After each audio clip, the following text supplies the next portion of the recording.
Within hours of my inauguration, I will cancel every Biden policy that's brutalizing our farmers.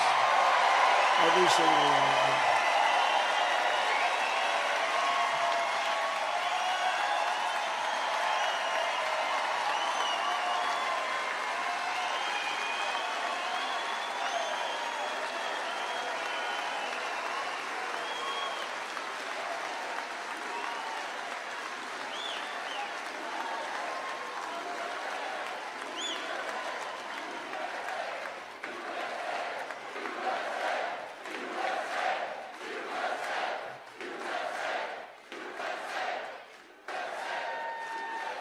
Thank you. I'll appoint a special team to attack the high price of fertilizer. We'll have that taken care of very quickly, just like I did with oil. In fact, I got the oil down so low I had to save the oil companies. How about that one? Remember that little period when you were getting almost free gasoline? We had to save them. We had to call OPEC, and we had to call Russia, frankly, and Saudi Arabia. We said we had to get the price up. But we saved all those companies. We got the price down to tremendously low numbers, and this country was right. We've never had an economy like we had. And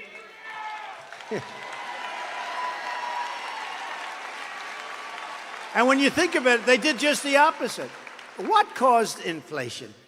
The oil price. The oil, energy. Energy became so ridiculously expensive, it drove everything up. Now everything is inflated. Now it's more than just energy. But we'll get it down. We're going to get it down. We'll get it down fast. And I'll tell other countries where we spend billions and billions of dollars on military protection. I've said this during my 4 years. I'd meet with these countries. I say, they would come in to thank me for the protection we give. I say, where do you buy most of your products? Sir, we buy mostly from China.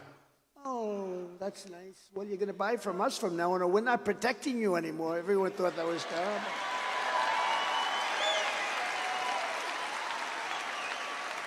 And if they don't give preferential treatment to our farmers, just like I did for 4 years, that's why you had all that business. The troops are packing up and they're going to be coming home. And I tell them that, and there's nothing. Some people said, that's very tough, sir.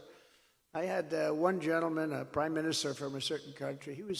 I said, where do you buy your military equipment? Sir, we buy it from China. I said, so wait, we're protecting you and you're buying it. Another one said, Russia. We buy a lot from Russia. How much you buy from us? Very little, sir. Sir, we need more protection on our East Front. I said, we're not giving you anything. We're not giving. I mean, how stupid are we? I go through these conversations for 4 years, the dumbest conversations I've ever had. But they all came alive, and they all came back, and they started buying from us. Unbelievable. I'll also rapidly restore American energy independence and even energy dominance with Iowa ethanol playing a part. You know that. We won't just increase ethanol production in our country, but we'll export ethanol. We're going to export it all over the world. And just as I did for 4 straight years, I will protect the ethanol, and I will go after anyone who wishes to destroy it. And let me tell you, we had a lot of people that fought me on that one. It's also, by the way, it happens to be a national security priority as far as I'm concerned. Now, I may or not, it was so nice because when Kim, she was so energetic and nice and so incredible for the place and such team spirits. I said, maybe I shouldn't mention this part, but we have to. Should I mention it? More exciting. Okay, so remember this. Ron DeSantis. Did anyone ever hear of DeSantis? DeSanctimonious. No, Ron DeSantis strongly opposed ethanol. Do you know that? And we don't even know if he's running, but I might as well tell you. If he's not running, I'll say he was fine on ethanol. Don't worry about it. He strongly opposed ethanol and fought against it at every turn, and he's going to do that again because people that come out early for something, that's where they go. That's what it is. So, he may do something politically, but he was very, very bad on ethanol, and he fought it all the way. And he also fought against Social Security. He wanted to decimate it and voted against it 3 times. Voted against Social Security. That's a bad one. A lot of people don't know that, but I think they've been finding out over the last 4 weeks. One of the reasons that we're zooming in the polls, perhaps. Maybe that's one, maybe it's other things too. It's really based on what we've done, I think.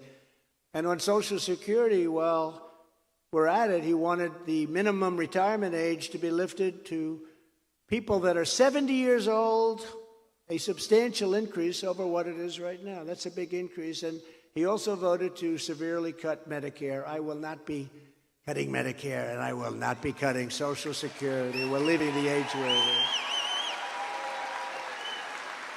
But you have to remember, Ron was a disciple of Paul Ryan, who is a rhino loser who currently is destroying Fox and would constantly vote against entitlements. He would just vote against. Remember that, the wheelchair over the cliffs, the Democrats used it. The wheelchair over the cliff commercial, very effective. That was about him. But Ryan, Paul Ryan's a big reason that Mitt Romney, I'm not a big fan of Mitt Romney, lost his election.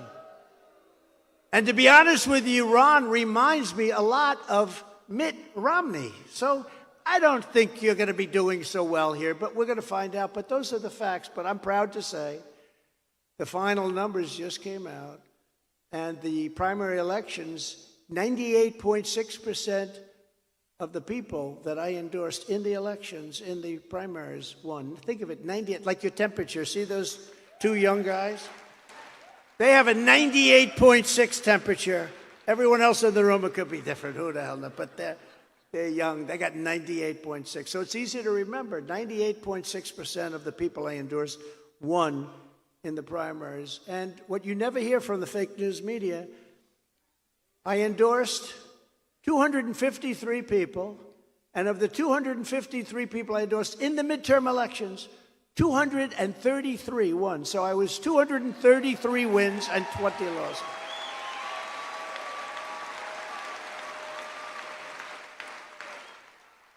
They'll bring up one or two names. They'll bring up Herschel, who's a wonderful guy, but he didn't quite make it.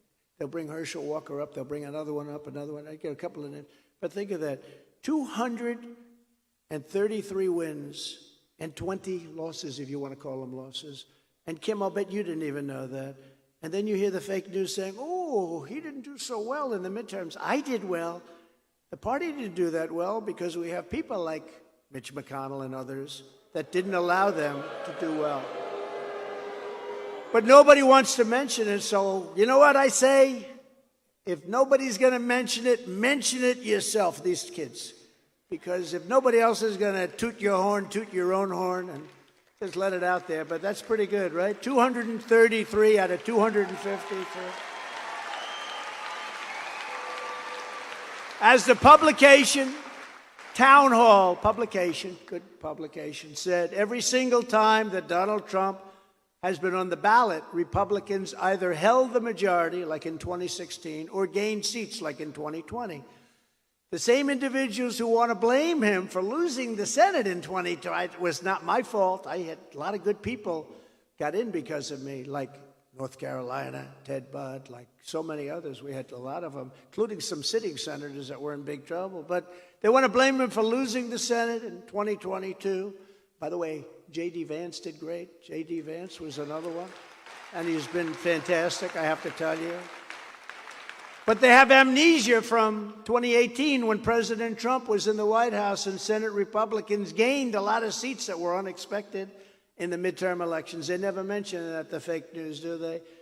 But it's funny how that conveniently left out always in the discussion. They never like doing it. So on top of this, the publication said Trump still has really high approval ratings with the Republican voter base, is defeating Ron DeSantis in poll after poll by a lot, and I'm beating Joe Biden by a lot, very importantly. So,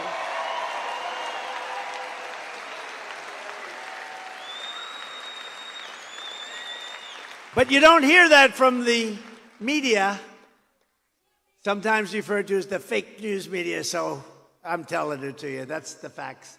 As president, I will immediately end the invasion of our southern border. Kim mentioned. Oh, boy.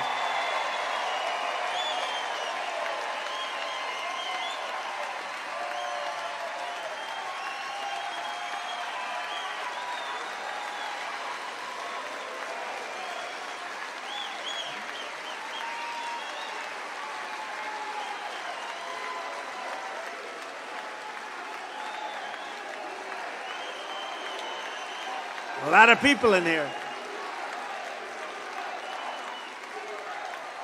There's a lot of people in here. I ask people, by the way, we have these rallies, and this isn't a rally. This is different than a rally. We'll be back for a rally soon, but it's a little too cold outside. I said, why aren't we doing one at an airport where we can have 50,000 people? They said, sir, it's too cold. That was a good call because it's very cold outside right now. But there are tremendous thousands of people outside that want to get in. This great spirit, 2 years. Our country is under attack by the fake news media, crime, and an invasion at our southern border like nobody has ever seen before. We must take back the White House in 2024 and make America great again. It's going to happen. We have no choice. Thank you. With what is happening to our economy, and with the proposals being made on the largest and dumbest tax increase in the history of the USA, times 5, I figure times 5, maybe more than that, Joe Biden will go down as the Herbert Hoover of the modern age. You know who Herbert Hoover is, right? We may have a Great Depression far bigger and more powerful than even that of 1929. As proof, the banks are already starting to collapse. We cannot allow a depression to happen. There is no reason for this. We cannot allow it to happen. Thank you.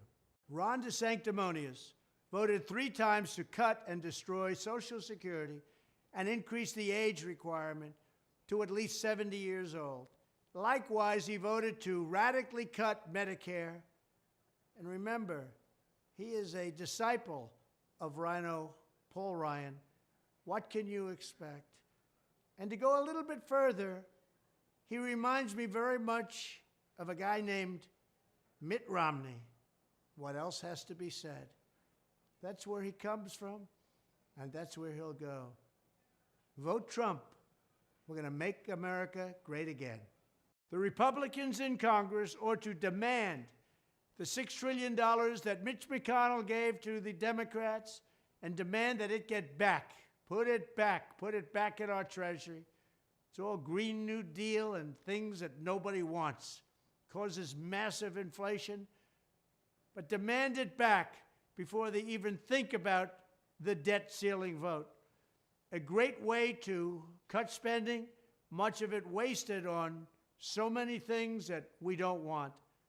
Polls show me doing substantially better against hopeless Joe Biden than Ron DeSanctimonious would do. In fact, he doesn't even come close to winning. With me, it's almost become like I go through Russia, phony deal. Impeachment hoax number 1, phony deal. Impeachment hoax number 2, phony deal. The Mueller witch hunt, phony deal. By the way, its determination after 2.5 years, no collusion. There was no collusion with Russia. I could have told them that very easily. But they knew that because they had the laptop. And the laptop, the collusion, was with Biden and Hillary Clinton, who worked with them on the dossier paid for by Russia. But they don't do anything about it. So I hear that, and you get a little bit hardened to it. You get a little bit immune, but they do tremendously big damage to great people, your family members and your friends and your associates and people that work for you and everybody. But I never ran for office. If I never took on the deep state, so I'd never ran for office before. I mean, I ran one time and I won. It happened to be for the presidency, so that's good. I had a senator come in to see me once a few years ago. He said, "Sir, you've only done this for 1 year."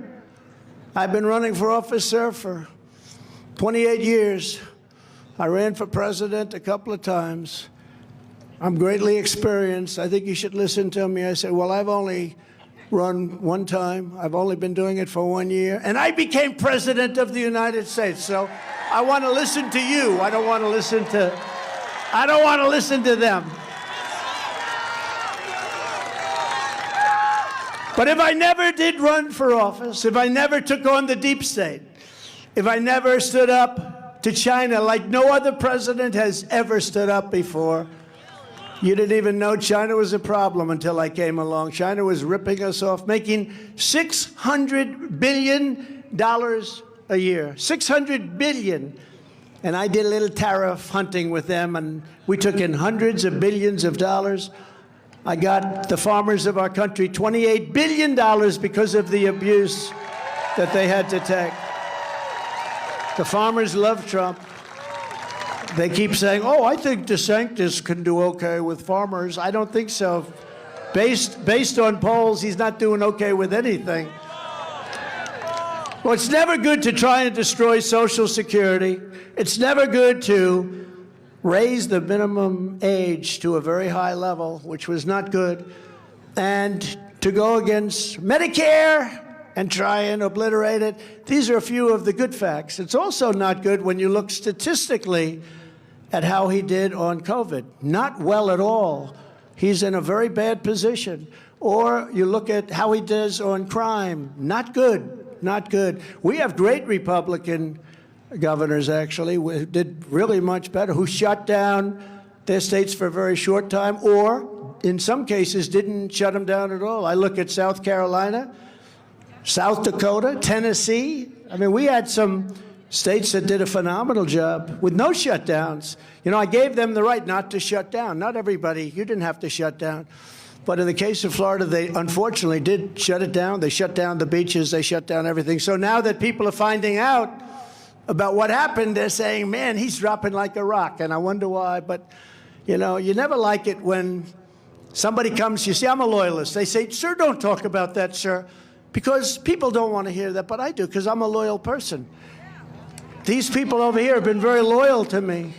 Marjorie, Matt, your Lieutenant Governor Dan, many of them sitting right here. Congressman Wesley, that was a good speech you gave. But they've been very loyal. But I'm a loyalist, and when a man comes to me, tears in his eyes, he's at almost nothing in the polls.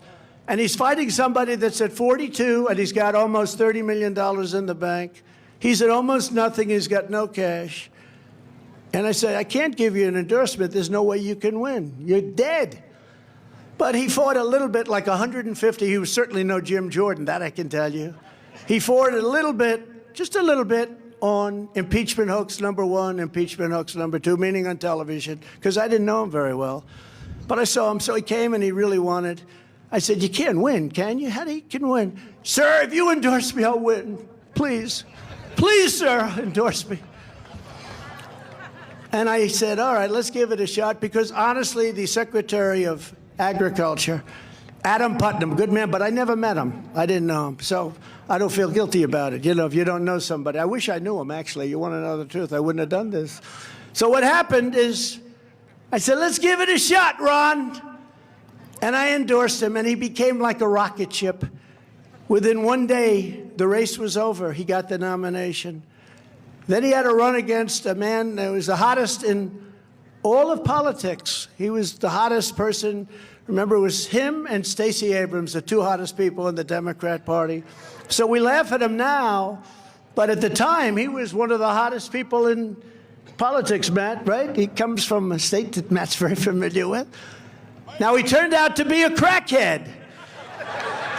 But I did rallies for Ron that were massive rallies, and they were very successful. So we got him the nomination. We then got him the election. He said, I don't think I can make it, because the other guy was really popular, believe it or not. He was going to be the next president of the United States. But that didn't work out too well. They caught him in a crack den. Of course, anything goes in politics today. He can maybe he's going to make a comeback. Who knows? But think how bad Florida would be. Remember one thing.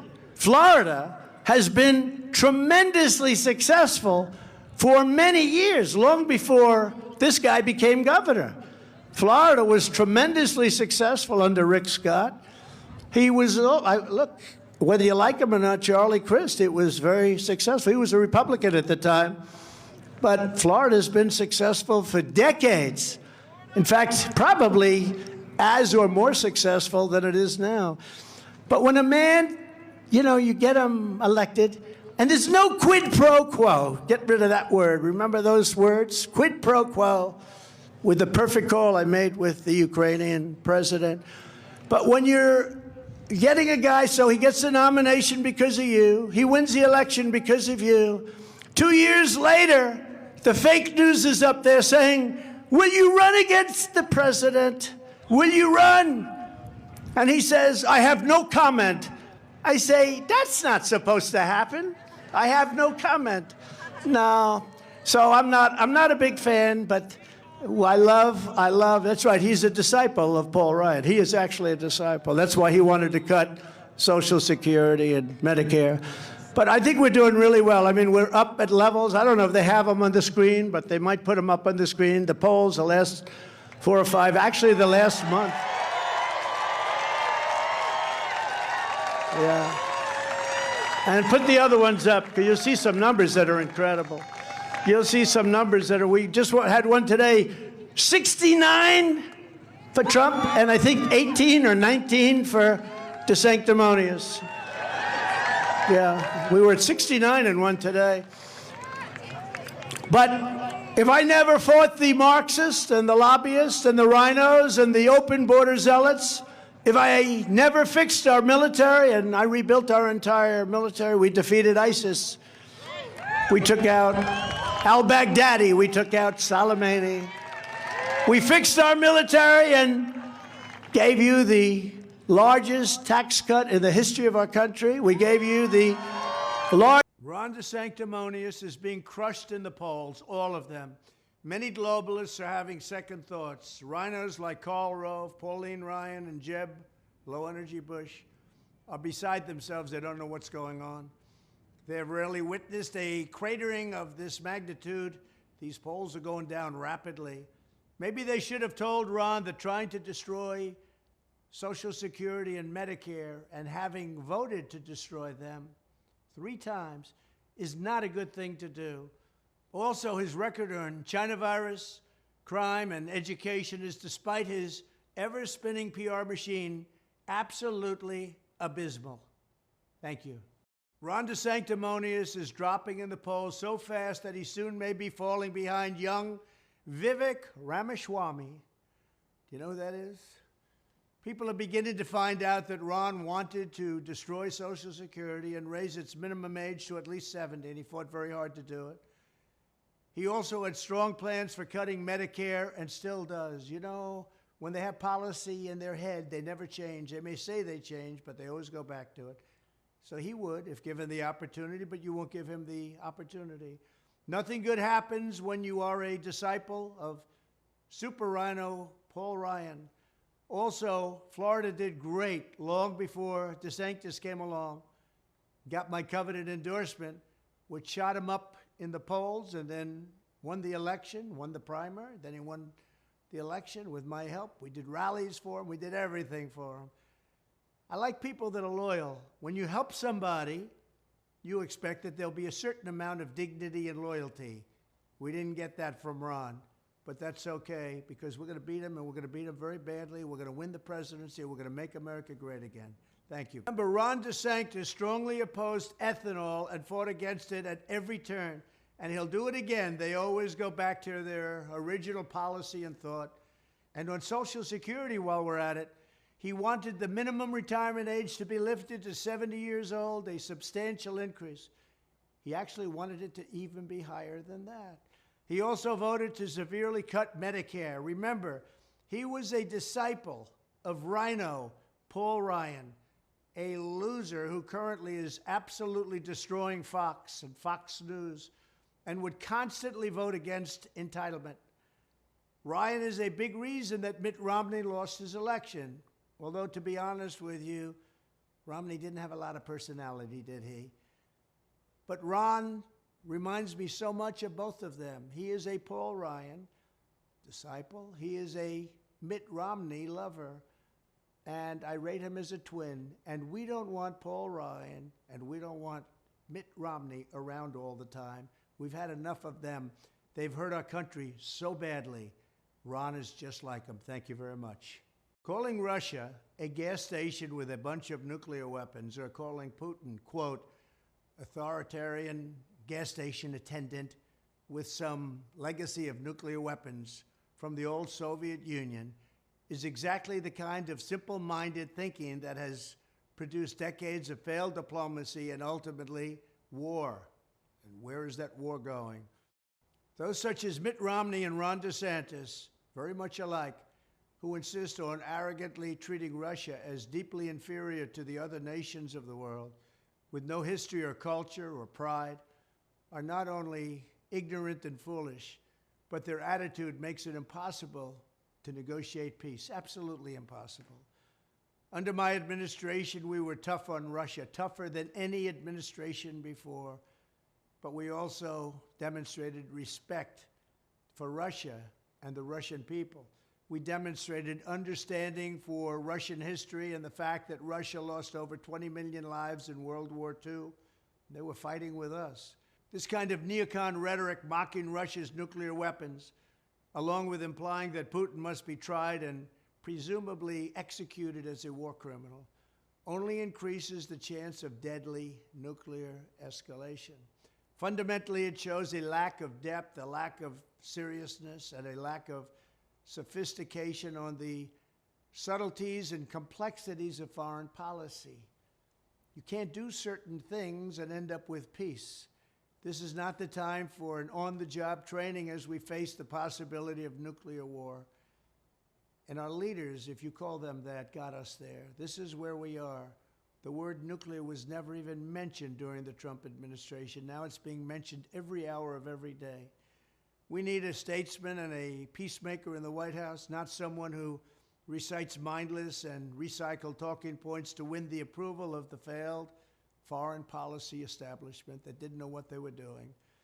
In 2024, I am the only candidate who can prevent World War III. I will prevent World War III. There's nobody else that's going to do that. Thank you very much. Does Joe Biden understand that the reason NATO currently exists loaded up with cash is because President Donald J. Trump insisted that delinquent nations, of which there were many, carry their own weight and pay their fair share? If not, I insisted, we will not protect them from the evil empire. We will not do it. The money came pouring in after decades of non-payment and abuse. I haven't heard Joe say, thank you, President Trump, for the great job you did. Perhaps I'm just not listening. But the fact is, when I was president, I got NATO nations to pay hundreds of billions of dollars into NATO. They were all delinquent, most of them, and it was a disaster. They had no money. The United States was paying for NATO at a level that they've never paid before. Now NATO's stuffed up with cash. Thank you very much, President Trump. Thank you very much. This is just out. I guess that Ron DeSantis is not quite as popular in Florida as people thought.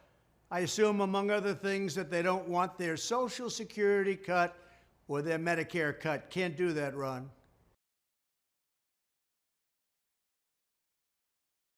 We're getting lots of job requests from people currently working for the Social Security Medicare cutting, DeSanctimonious campaign. Ron's poll numbers are dropping so fast and furious that many people are speculating he's not going to run. He just hired Kiss of Death Jeff Rowe. He's a kiss of death.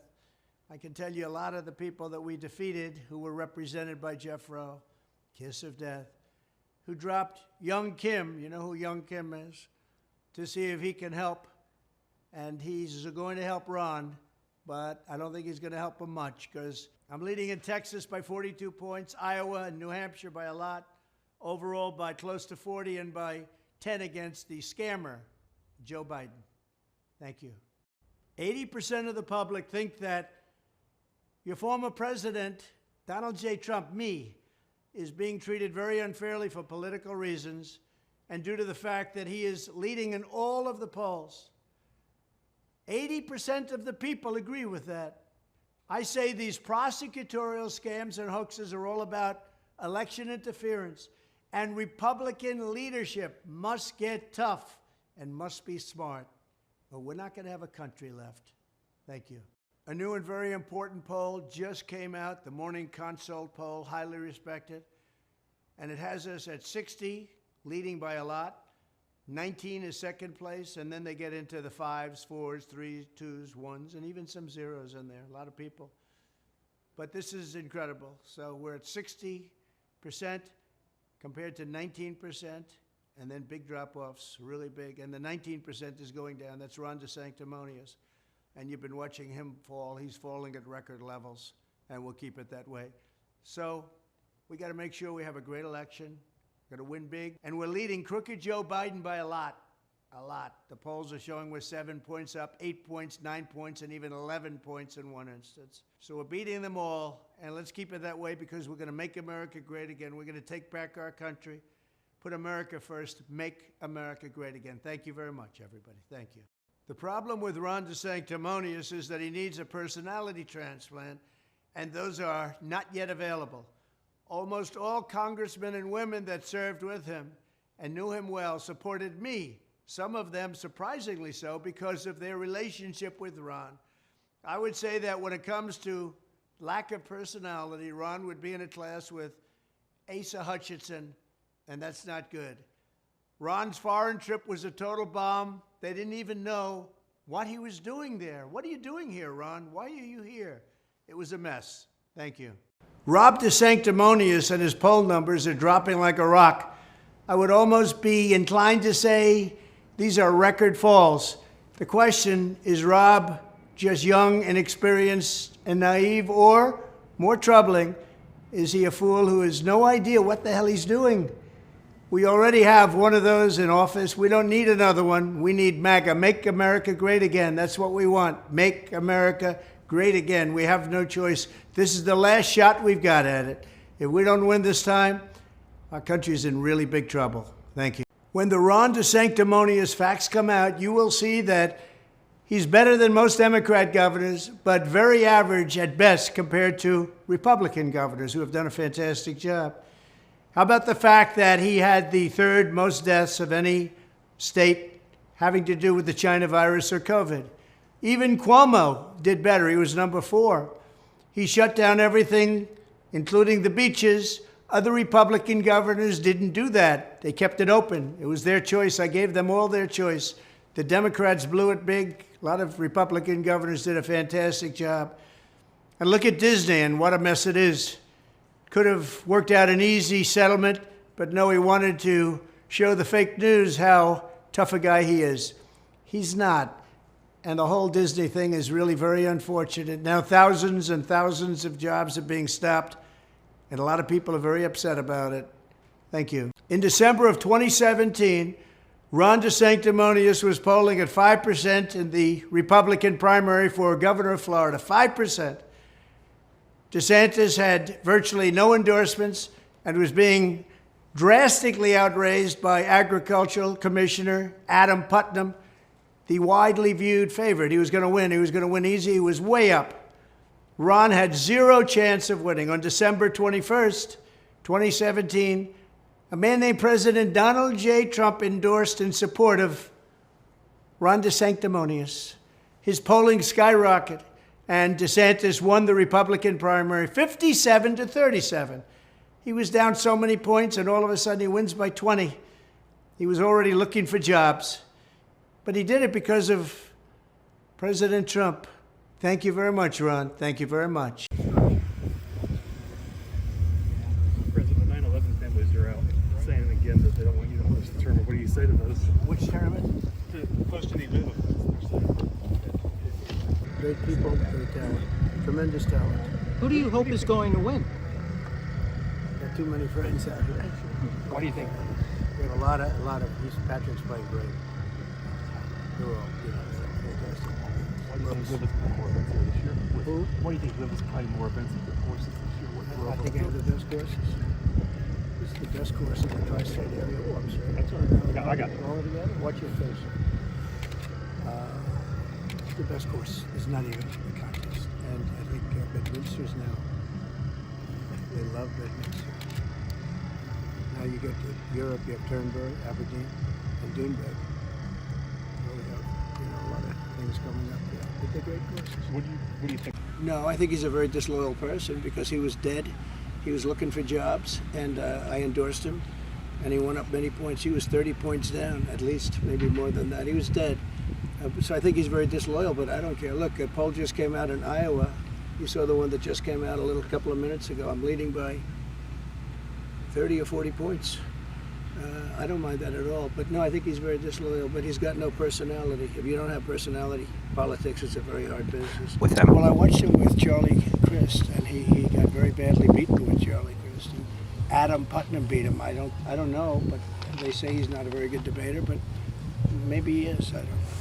We'll find out. Maybe we'll find out. Because unless it gets close, why would anybody debate? Mr. President, are you playing all 18 today? Yeah, I think so. Are you enjoying the game so far? We're having a good time. Good guys. They're great players, and they're very good. I find them to be very good people. If Mike Pence enters the race, what would you say to that? I'd wish him luck. I'd wish him a lot of luck. I wouldn't be talking about it, but we're leading by a lot. We're leading DeSanctimonious by massive numbers. He's heading south quickly. No personality. You got to have a personality to win. He's got no personality. And, you know, remember that when he came to me, he had virtually no votes. He was dying, as the expression goes. He was dead. I said, George Washington could endorse you. It wouldn't matter. No, sir, if you endorse me, I'm telling you I'm going to win.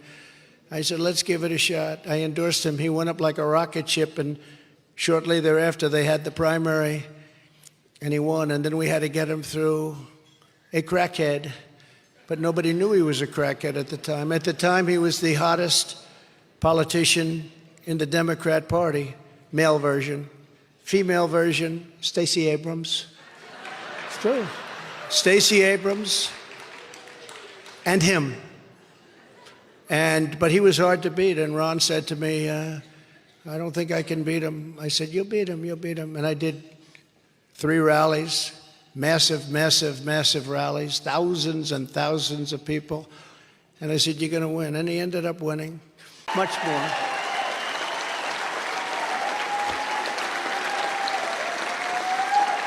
And I can tell you that no president has ever fought harder for our farmers than I did. By contrast, Ron DeSantimonious, have you ever heard of him? He was losing badly. I endorsed him, and he ended up winning. He was losing. He was so low. He was lower than anybody. I said, Ron, let me tell you, if George Washington came back from the dead and he had the support of Abraham Lincoln, you can't get elected. He said, sir, if you endorse me, sir, I'm telling you I can win. And, you know, he fought a little bit along with 200 other people, frankly, but he fought a little bit for when they did impeachment hoax #1 and impeachment hoax #2, total hoaxes. And so I figured, what the heck? The one that was winning, Adam Putnam, was the head of agriculture in Florida, and he had it made. He was leading by so much. He was already measuring the carpets in his beautiful new office that he was planning to move to, but Ron was losing badly. And I said, all right, let's give it a shot, Ron. I don't know if you can make this. This is a big one. He was so far behind, because you know why? Because he was a lousy candidate. And I endorsed him, and he became like a rocket ship. And he ended up getting the nomination. Then I held a few rallies for him, because he was not going to beat the man that he was running against, who at the time was said to be the hottest guy in the Democrat Party. And Ron said, no, I won't be able to beat him. Oh, you'll beat him. And I did 3 rallies where we had massive crowds. I wish we had a rally today. By the way, there are thousands of people outside, can't get in. Great job. But this was really a gathering of farmers, largely farmers. So we wanted to do this a little bit differently. But we have thousands of people, and we're going to come back. We're going to do some really big rallies over the next month and a half. So here and in Nebraska. But so he ended up winning, and then they said to him, they shouted, anyone, look, some people I help, some people I get in. This guy I got in. He was dead. He was dead as a doornail. And I like loyalty, you know, a little loyalty. So three years later, they say, will you run against the president? He said, I have no comment. I said, whoa, no comment. That means he's running. That's what that means. And since then, he became Ron DeSanctimonious to me. And He would be a total disaster. First of all, he's got no personality. You probably found that out because his polls are crashing. He's got no personality, but he would be a catastrophe for the farmers of Nebraska and Iowa and every place else, any place else. I think if a lot of other people also. DeSantis, as I call him, the abbreviation, is a globalist sellout, and Paul Ryan and Karl Rove, acolyte, who's in the pocket of Wall Street donors at the Club for No Growth. Did you ever hear of the Club for No Growth? You know what they call them also? The Club for China Growth. They are the worst. I was with them for a while. We were 61-0. And then we had arguments over a couple of candidates that I liked, and my candidates won. They don't like me too much. Club for No Growth. They're more concerned with China than they are with our country. They would outsource every American farming job to a foreign country. This is what Ron DeSanctimonious wants to do. And it would be a horrendous situation for this state and for neighboring states. DeSantis opposed my China tariffs, the ones where I gave you $28 billion, by the way, and that was just a small portion of what we took in. We took in hundreds of billions of dollars from China. Do you think they like me? Not too much. Very simply, DeSantis sided with the communists in China. I sided with the farmers in America. Does that sound good? That's good. I'm going to use that again. I like that, right? No, I've always been with the farmers. I was with them right from the beginning. That includes ethanol.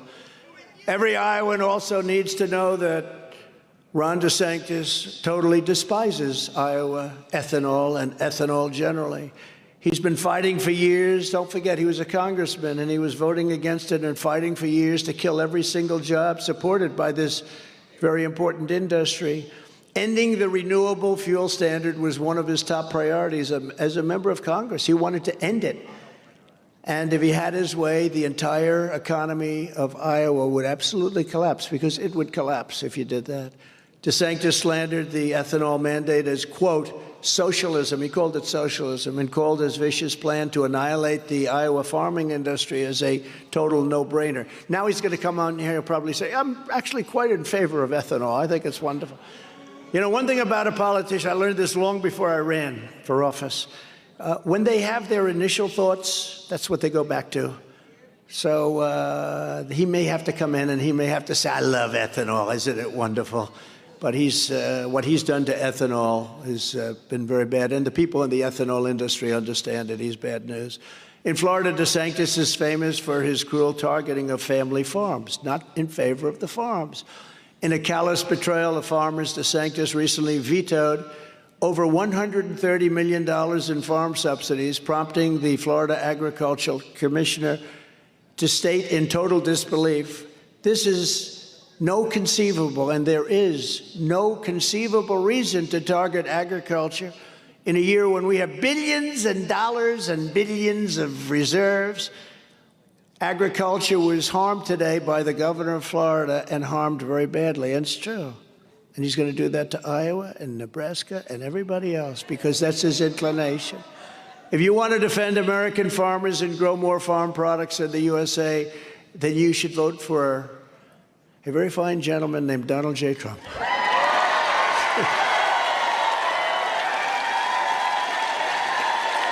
you. Thank you. Thank you very much. Thank you very much. Thank you very much.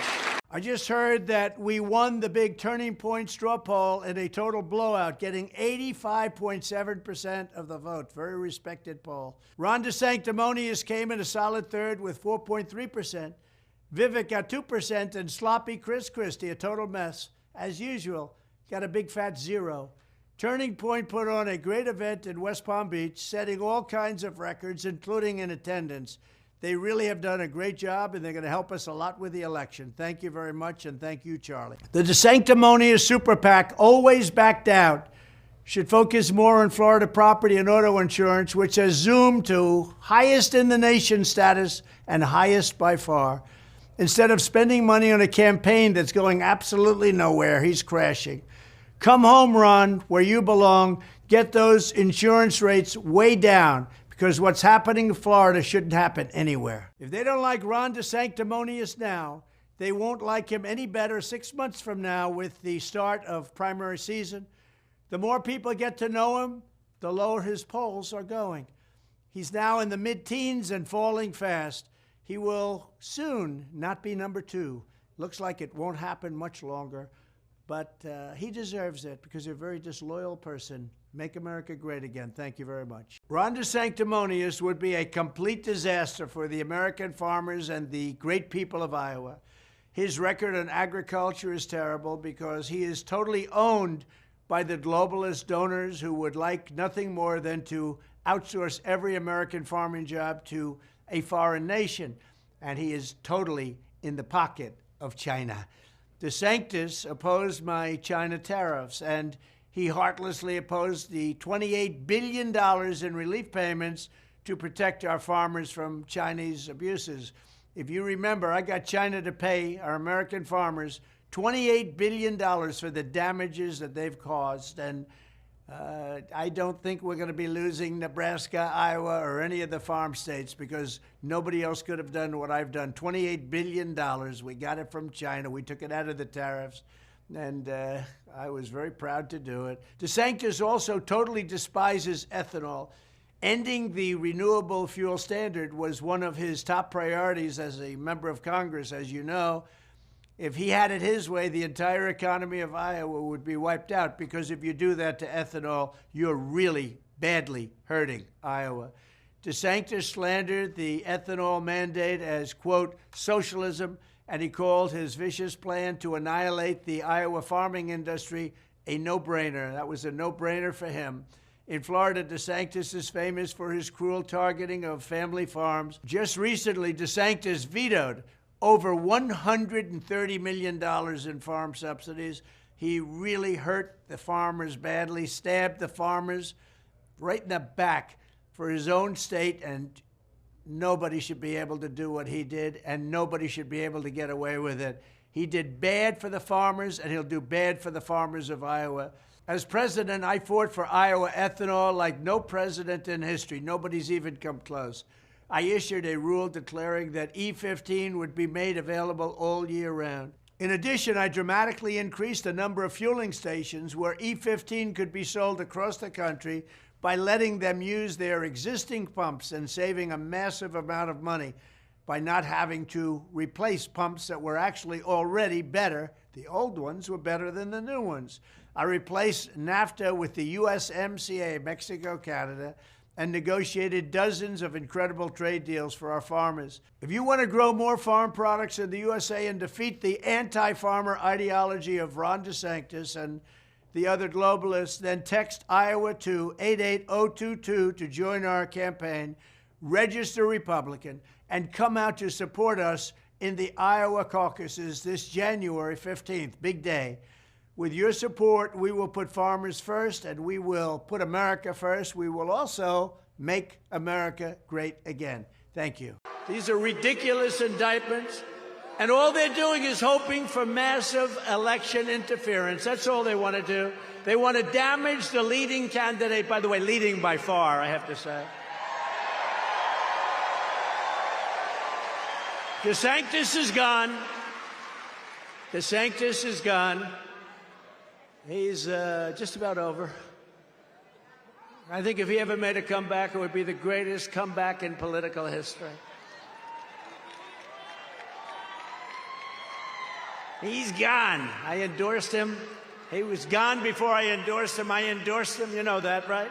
I endorsed him. I said, all right. He came in crying, please, please, you'll do it. I said, you're so far behind, you couldn't win. If George Washington and Abraham Lincoln came back from the dead, you couldn't win. No. Sir, if you endorse me, I'll win. I'll win.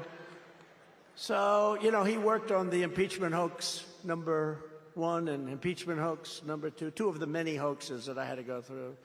But he was just one of many, many guys. These guys worked much harder. Kelly, Muser, they worked much, much harder. Much harder. You guys worked much harder. But he did a little bit that I didn't know the man he was running against. His name's Adam Putnam, good man. Although I heard he was a rhino, so I feel a little bit better. But actually, But I didn't know him, so I said, let's give it a shot, Ron. And he's down so much, like 30, 40 points. In one night, he is leading by a lot. Then we had him get past a guy named Pummeling, who was at the time the hottest guy in the Democrat Party. Stacey Abrams being the female version. Stacey Abrams and Pummeling. These were the two hottest politicians in the Democrat Party, and Ron said, I don't think I'll be able to beat him. I said, Ron, we'll do a couple of rallies. We did 3 rallies. They were massive. I said, Ron, you're going to win. I don't think so. He ends up winning.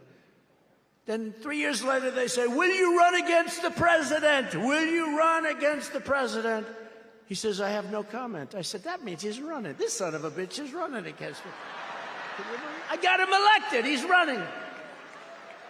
So I tell that story, even though all of my wonderful geniuses that we do have a good campaign going, I have to say, but my wonderful geniuses, my consultants and people that you have, they say, sir, people don't care about loyalty in this business. I say, I think they do.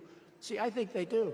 I think a story like that means something to people, but they say I'm wrong. But so far the polls have proven, because he has taken a dive like few people have seen before. You know, it's funny, all of his big donors, he had a lot of big donors, and they were all maybe sort of, they don't love me because I'm very much anti-business with China. You know what? I'm a person that puts America first. These people want to put the globe first, right? So they don't love it. But I read stories where, you know, these big rich guys, they're all guys that I know very well, and they're sort of leaning toward him, and they're going with him, and, you know, this is like 6 months ago. They're going to go with him. I think they're going to go with him because he's a globalist, basically, right? He's a Paul Ryan disciple. Anybody a Paul Ryan disciple, you don't want him, believe me. Guy's a loser.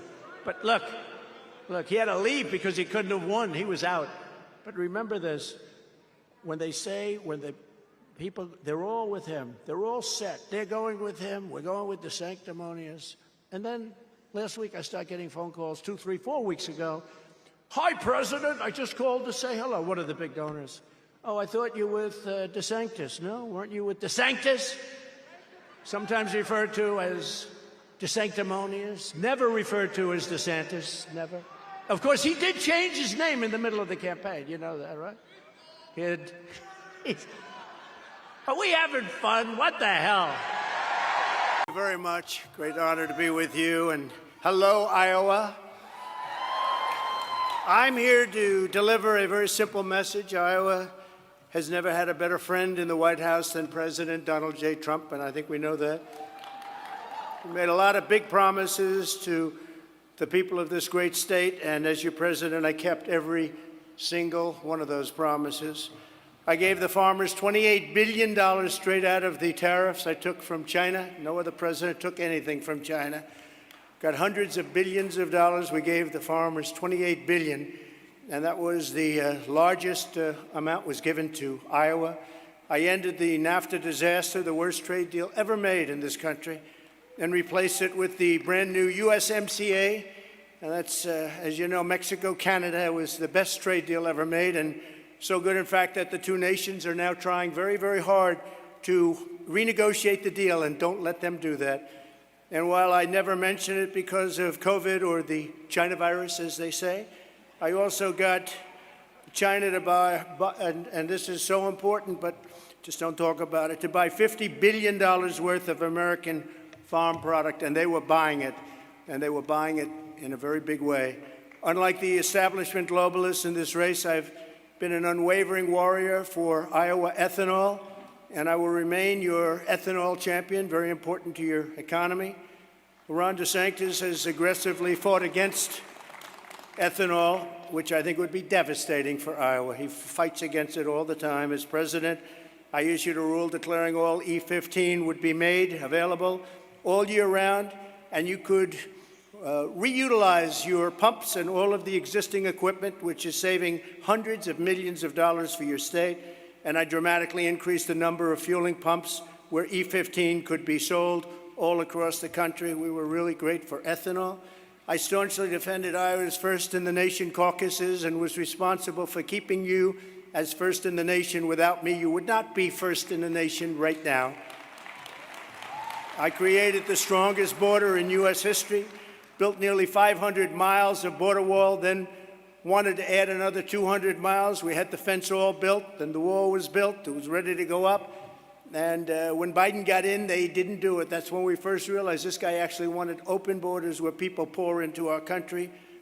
And many of those people come out of prisons and mental institutions and terrorists, and it's a terrible thing that they've allowed to happen to our country. We'll turn that around very fast. Under my leadership, we created the greatest economy in the history of the world, the greatest. And in fact, I actually did it twice, as you very well know. I appointed over 300 federal judges and 3 great Supreme Court justices. And last year, those justices, and you know exactly what they did, they ruled to end Roe v. Wade, and now pro-lifers have a tremendous power to negotiate. We gave them a tremendous power to negotiate, which they didn't have until this termination took place. This moves the issue back to the states, where all legal scholars, whether you believe in it or not in it, they felt it should be. And like Ronald Reagan, I support exceptions for rape, incest, and life of the mother. And remember, the Democrats are the radicals on this issue because they're willing to kill babies in their 5th, 6th, 7th, 8th, 9th month, and they're willing to kill babies even after birth. And they are the extremists, they are the radicals, and politicians running for office cannot allow this to happen and cannot let them get away with what they do. They try and politicize that issue, and we can't let them get away. We did a phenomenal thing for our country and for life. I fully rebuilt the U.S. military, created Space Force, defeated ISIS, and was the first president in decades who didn't start a war. In fact, I got us out of those lingering, horrible 20-year wars. We were getting out of Afghanistan very powerfully with dignity and strength. In fact, I spoke to the leader of the Taliban, and from that time on, not one American soldier was killed. 18 months, not one soldier was killed until Biden came along and ended up giving them $85 billion worth of equipment, left many Americans behind. We lost 13 incredible lives and many, many badly wounded. The most embarrassing, I think, moment in the history of our country. And because of that, I believe that was the incentive for Vladimir Putin to invade Ukraine when he saw the incompetence of our military and our leadership more than anything else. The whole Afghanistan mess, what a shame it was. The 2024 election is our last shot to save America, and there's only one candidate, and you know who that candidate is, who's going to get the job done.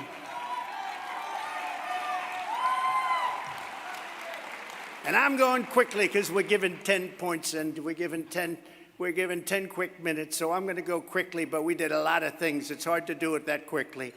In the newest echelon poll of swing states, we're trouncing Biden by 7 points. In the big new premise poll, we're beating Biden 43-39, while DeSantis is losing to Biden 33-38. In other polls, I'm leading Biden by 6, 7, 8, and 11 points, while DeSantis is losing to Biden in all cases. I wouldn't take a chance on that one. I'm leading in the primary polls by 50 and 55% against him and others. And a poll just came out where I'm leading in Iowa. We love Iowa by 34 points. I'm leading in New Hampshire by 35 points. And I'm leading in South Carolina by over 30 points, and that's with 2 politicians running, as you know, from South Carolina, leading by substantially more than 30 points. And a poll just came out a few minutes before I got up here. And in Ohio, the great state of Ohio, we're leading by 52 points and beating Biden by 10 points. That's what we have to do. I'm the only Republican to win Michigan, Wisconsin, and Pennsylvania in more than 30 years, and you have to win them. Nationwide, we flipped 200 counties that voted twice for Barack Hussein Obama, including an astounding 31 counties right here in Iowa. These are counties that never went for Republicans, and they went for me. And despite 4 years of deranged opposition, we did even better the second time than we did the first time, getting more votes in 2020 than any sitting president in the history of the United States. They rigged the presidential election in 2020. We're not going to allow them to rig the presidential election of 2024. They used COVID to cheat. With your vote, I will fight for Iowa like no one else is going to fight, and I've already proven that. I don't think anybody's proven it like I have. I will obliterate the deep state. We will say no on 87,000 IRS agents who want to take your money, and much worse than that. They want to weaponize the IRS just like they've weaponized the Justice Department and the FBI. And by the way, if I weren't running, I would have nobody coming after me. Or if I was losing by a lot, I would have nobody coming after me. They wouldn't be coming after me. I immediately cancel every single open borders policy of the Biden administration and stop the invasion of criminals in many cases coming into our country. I had the safest border in the history of our country, and we will do it again, and we'll get it done very quickly. On day one, I will sign an executive order to cut federal funding for any school pushing critical race theory, transgender insanity, and other inappropriate racial, sexual, or political content on children. I will keep men out of women's sports, and you know, nobody's been tougher on that than me. How ridiculous is that? And I will sign a law prohibiting child sexual mutilation. Can you believe we even have to say this in all 50 states? I will fully secure our elections. I will defend the Judeo-Christian values of our nation's founding. I won Iowa twice by really a lot. We set records, and together we will crush crooked Joe Biden, the most crooked president in the history of our country by far, and also grossly incompetent. Doesn't know what he's doing. He's destroying our country. We will win the election big, and we will make America great again. Thank you. Thank you very much. Thank you.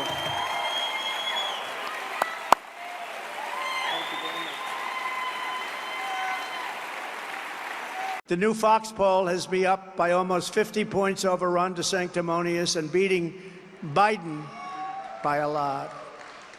You know, I call him DeSanctimonious because he would have never been in politics. He was finished. He was out. The election was virtually over. He came in. He begged me for an endorsement. I said, I don't know. I did say this one of the few times I made a statement.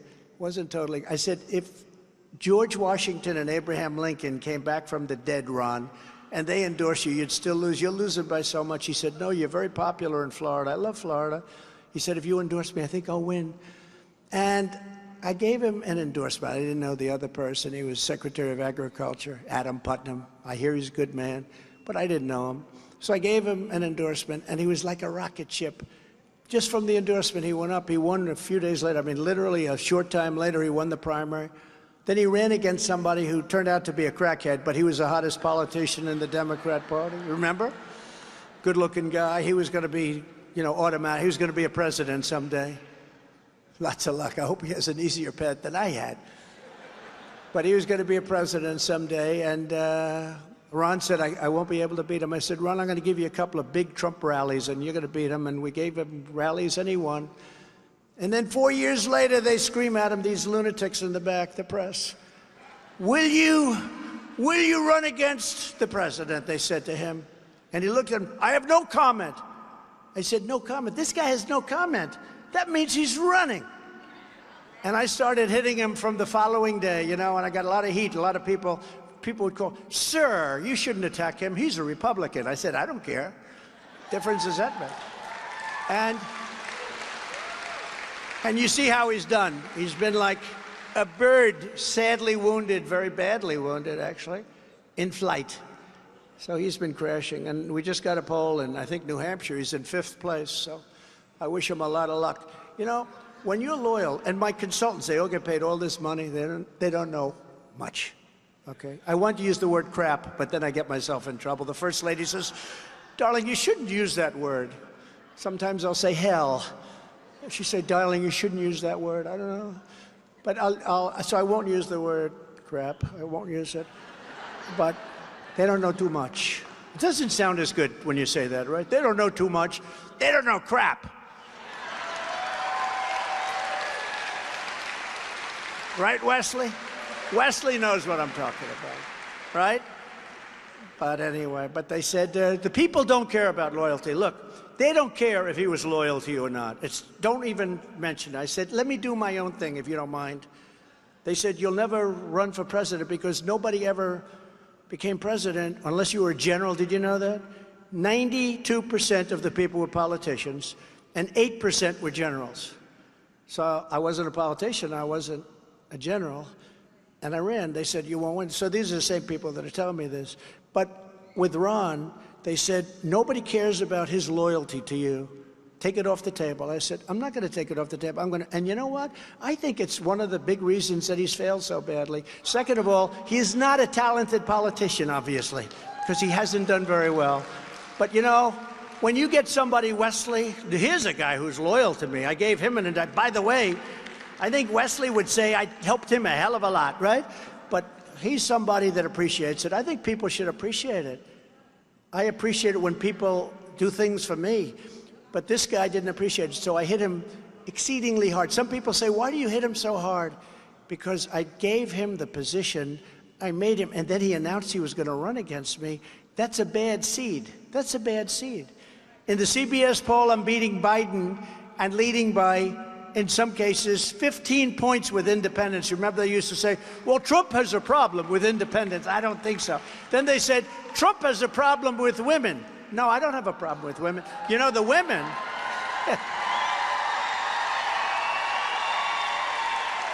I don't have a problem with it. You know what the women want? The women want more than it. They don't want crime. They want to have strong borders. They don't want people pouring into their neighborhoods and sleeping on their lawn. They were talking about the suburban woman. I think I did great with suburban women, okay? They want to see a well-run country. That's what women want, and we're doing great with everybody now. We're doing great with everybody. In yesterday's morning console poll, I'm 46 points, not 46 points, but 46 points up. Not just at 46. Most people would be very happy to have 46. No, I'm 46 up in the primary and beating Biden in the general election while DeSantis is losing. Ron DeSantis is losing. You see the NBC the other day? They said, ladies and gentlemen, we're here to interview Governor Ron DeSantis. He said, no, my name is DeSantis. Well, he actually changed it. DeSantis, right? Did you see? He changed his name. I said, never change your name in the middle of a campaign. Bad. But here in Iowa, I'm up over 37 points on DeSantis, 51-14. That's pretty good. That's pretty good, Kaufman. That's a pretty good number, Kaufman. That's not bad. You must be doing a better job than even your father does, right? His father's a great guy, by the way. We did great in 2016 and won. We did much better in 2020 than we did in 2016, getting millions and millions more votes. And we're going to do the best of all in 2024. We're going to do numbers like they've never seen before.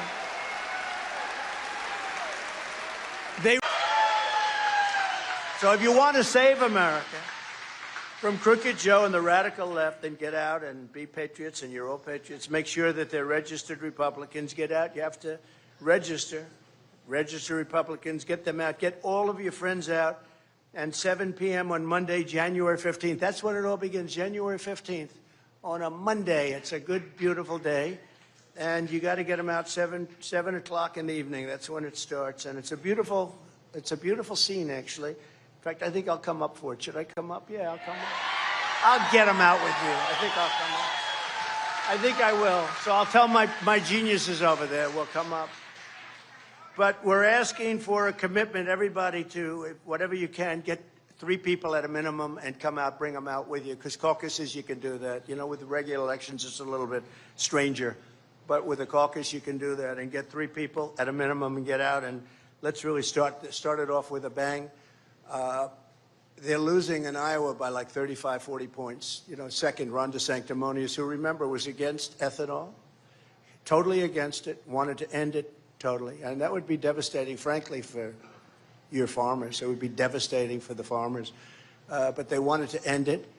And I was the champion of it. I was the one that kept it going. And there was a lot of competition to not do it. And, yeah. I got it for, remember, 12 months. I did the whole thing on ethanol. I became the king of ethanol, but he wanted to end it. One thing I'll say about a politician, like a guy like him, he comes in, when somebody wants to end Medicare, or when somebody wants to end Social Security and go up to 70, minimum age 70, which is a big jump, when they want to do that early, they may change their attitude for an election, like come and say, oh, well, I love, Social Security, but he voted 3 times against it. He wanted to cut he's a disciple of Paul Rhino. Do you know who Paul Rhino is? Paul Ryan. But he's a disciple of that whole group. And when they want to do it early, they may change for an election. They may get away with it. But when they change, they always go back to what they originally had. And I've been very consistent. You can read those books from years ago. I've been very consistent how we've been ripped off on trade and everything else. And I changed so much of that. And then this administration gives it right back. It's the most amazing thing I've ever seen. But when you want to look at how somebody is, they go back to what their original thought is what their thought is. And they wanted to do big damage to Social Security. They wanted to raise that age to 70, and they wanted to do big damage to Medicare. And you can't have that. You don't deserve that. There are other things we can do that are far better, where we can do a real job, but you deserve it. You get to a certain age, you deserve it. We delivered record increase in real family income. It never, in history, there's never been anything like it. Went up $6,000 a year. Think of that. With no inflation. We didn't have inflation. We knew how to take care of inflation. Look, inflation was caused because they stopped drilling, they stopped the energy, and that caused the inflation. Energy is so big. If you make donuts, if you make cake, if you're a lawyer, if you're an accountant, you're heating and you're trucking, and no matter what you do, energy is so big. And energy is now out of control. They did it fake. We did a big thing with the strategic reserves and got them full. And then right now they're the lowest they've ever been. They've emptied millions and millions of barrels in order to have an election, past election, where they could keep the numbers down. They were still very high, but at least they weren't at $5 and $6. So just today, gasoline hit $5 again. And it's going to probably go up. It looks like it's going to go up. There's no reason. Yeah, it is true. Drill, baby, drill. I gave that answer in CNN. What would you do? Well, start off with drill, baby, drill, and the place went crazy. And it was the CNN audience, too. You figure that one out. No, but they don't want to pay either, so it's crazy. But we had it down to numbers. Actually, we had to raise it up a little bit because the oil companies, they were all going to go out of business. They never produced so much. They did a great job. And, they did a great job for themselves, to be honest. But it was, we had it down below $2. And for a little while, we had it down to $1.50. But that's where we had to say, got to go up a little bit. But now it's hitting $5 again. And we're not going to let it happen, because that is what caused inflation. And inflation is called a country buster. When you have inflation, you can go back 200 years. Look at Germany, look at countries, what they went through with inflation. They were destroyed. I mean, literally, they were destroyed. They had to start all over again. And we've had the biggest inflation we've had in 52 years. So that's a lot of years. And it's been a lot of suffering. I see bacon is up 6 times. Bacon. Who would think, right? So people aren't ordering bacon. Then they say, oh, it came down a little bit. Yeah, they're not ordering it, which is not good for you either, by the way. But they're not ordering it. But so many food products now are going up and through the roof. So we're going to stop it. And I just want to tell you that it's an honor to have been able to control inflation. And it wasn't that hard, because so much of it has to do with the energy sector. And we were going to be we were actually energy independent. Nobody thought that was possible. We're energy independent. Just think of that. We didn't need, for the first time ever, we didn't need anybody's energy. We didn't have to guard the Gulf. We didn't have to do anything. We had all, we have more liquid gold under our feet than any other nation by far. Think of it. And just think of how incredible that is, So under Ron DeSantis has spent his entire time in Congress angrily railing against ethanol and fighting to terminate the renewable fuel standard, which without that, the ethanol would be totally destroyed. He said that demolishing ethanol was a no-brainer. Got to get out. He also said that about Social Security, by the way, and he also said it about a thing called Medicare. Remember one thing about a politician. Whatever they say first, that's where they go. Now, they'll come back. I have no idea what he's saying. I don't really care. I think he's in 5th place in one of the states now. He dropped to 5th. He's number 5. I wonder how he feels about that. Just came out poll. He's number 5 in one state or another. But with a politician, when they come out, like he came out very strongly against Social Security, and he wanted to raise the minimum age to 70 or higher. I said, these people have worked. We could do many other things. We don't have to do that. But when they do that, they may soften a lot during the election process. But as soon as the election's over, they always go back to what they originally wanted. That's their instinct. And same with Medicare. A killer on Medicare. You deserve Medicare. You've paid a big price for Medicare and for Social Security. He wants to kill it. No, he wants to kill it. We could do plenty of other things. You know what we could do? We have more oil than any other country in the world. We can drill for oil, and what we can take out of there is peanuts compared to what we're going to save by doing harm to Medicare and to Social Security. We want to take our oil and sell it to Europe, which we were ready. We were energy independent. We were going to be, within a matter of months, energy dominant. We were doing more business and taking out more oil than Russia, Saudi Arabia, and it was soon going to be combined. We were 3rd when I got in. When I left, we were by far number 1. And we were going to start selling our oil and gas to Europe and making a fortune. And by the way, keeping the price down so that Putin wouldn't have been able to prosecute his war in Ukraine. He wouldn't have done it anyway because I told him, you can't do it, you can't do it. You can't do it, Vladimir, you can't do it, don't do it. And he didn't do it. He didn't do it during my administration. And China wasn't talking about Taiwan during my administration. DeSanctimonious also strongly opposed the $28 billion that I talked about before to defend our farmers from Chinese trading abuse. And that was abuse. They abused our farmers. And our farmers were great. When I needed their help, because I needed a little help, they had to give me a little time. You know, you can't do these things that quickly. To get it done properly, you have to leave the table a couple of times. I left the table a lot. And they came back to me every single time. But the farmers said, nope. I'd never forget, there was an interview on television. They interviewed a couple of farmers, and they said, all of them in unison, nope, our president's doing the right things. We're with him all the way. And when I got that incredible deal where China has to buy $50 billion worth of our products, you know, it's supposed to be 15.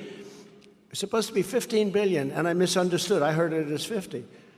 So my guy said, sir, 15. I said, wait a minute, you told me 50. No, we always said 15. So perhaps I'm losing a little hearing or something? I said, I heard 50. They said, no, it's 15 we're asking for. I said, ask for 50. You'll get it. They asked for 50 and they got it. It was as simple as that. So it was good that I didn't hear it perfectly. Right, Madam Senator, right? Great job you do. But DeSantis sided with the communists in China, and I sided with the farmers in America, if that's okay. I sided, no, you're going to find out. There's a bad seed there. He's a bad seed. Like you plant, every once in a while you have a bad seed. You think it's good, but it's bad. I mean, anybody that you got elected should support you. If I help somebody, if somebody, you know, I help somebody, and it does happen on occasion. I figure 10% of the time. You help somebody a lot, then all of a sudden you see they go against you. And you just can't. It's hard to like those people, but it happens. Mostly good, 90% good, 85%, 5% a little bit not great, and 10%, you know, they go against. But you get somebody where he's out of politics, he's just getting crushed by the Secretary of Agriculture, Adam Putnam. Big thing in Florida, agriculture, too. Secretary of Agriculture is the second biggest position. He's been running for 8 years. Ron was down by like 30 or 40 points. It was over. The primary was soon. And they asked me, beg me, please, please, please, please, please. And he said, you're the most popular person. You know, I got more votes than he did in Florida. Nobody wants to talk about it. The fake news will never talk about it. He got a lot of votes. I got much more than he got, by 1.2 million, I believe. 1.2 million more votes than he did. I'm the one that turned Florida. He didn't turn Florida. He rode my coattails, but I endorsed him. And then they ask him that question, and so they have an expression, I suspect it came out of Iowa, they call it a bad seed. But you don't like those people too much. When you help somebody, I helped a lot of people in Iowa, a lot, and I haven't had such love from some of these political people. We're going to have to think about that, Some of these political people. But I don't mention names because I like to stay very, very non-confrontational. But some of these political people that are running that were begging for my support. Sir, please, sir, could you do a rally? Sir, please, could you endorse me? I need your endorsement. So, my endorsement was almost 99% when I endorse somebody, a Republican, they win. And they're asking me for endorsement. And then I heard they're going to remain neutral. I think we're going to remain neutral, sir. I said, I would have liked to have remained neutral, too. So anyway, but you got to remember that, But with this guy DeSantis, he's running, and we hit him hard. And you have to. And we've hit some of the other ones hard, too. And despite the fact they say, sir, he's a Republican. You shouldn't hit him hard. I say, if you don't mind, let me do it my way. My consultants, my geniuses in the back, they get paid a lot of money. But we hit a lot of the other ones hard, and some of them we don't hit hard. I mean, I respect some of the people that were running. By the way, the debate numbers were the lowest in the history of debates. You saw that, right? So that was good.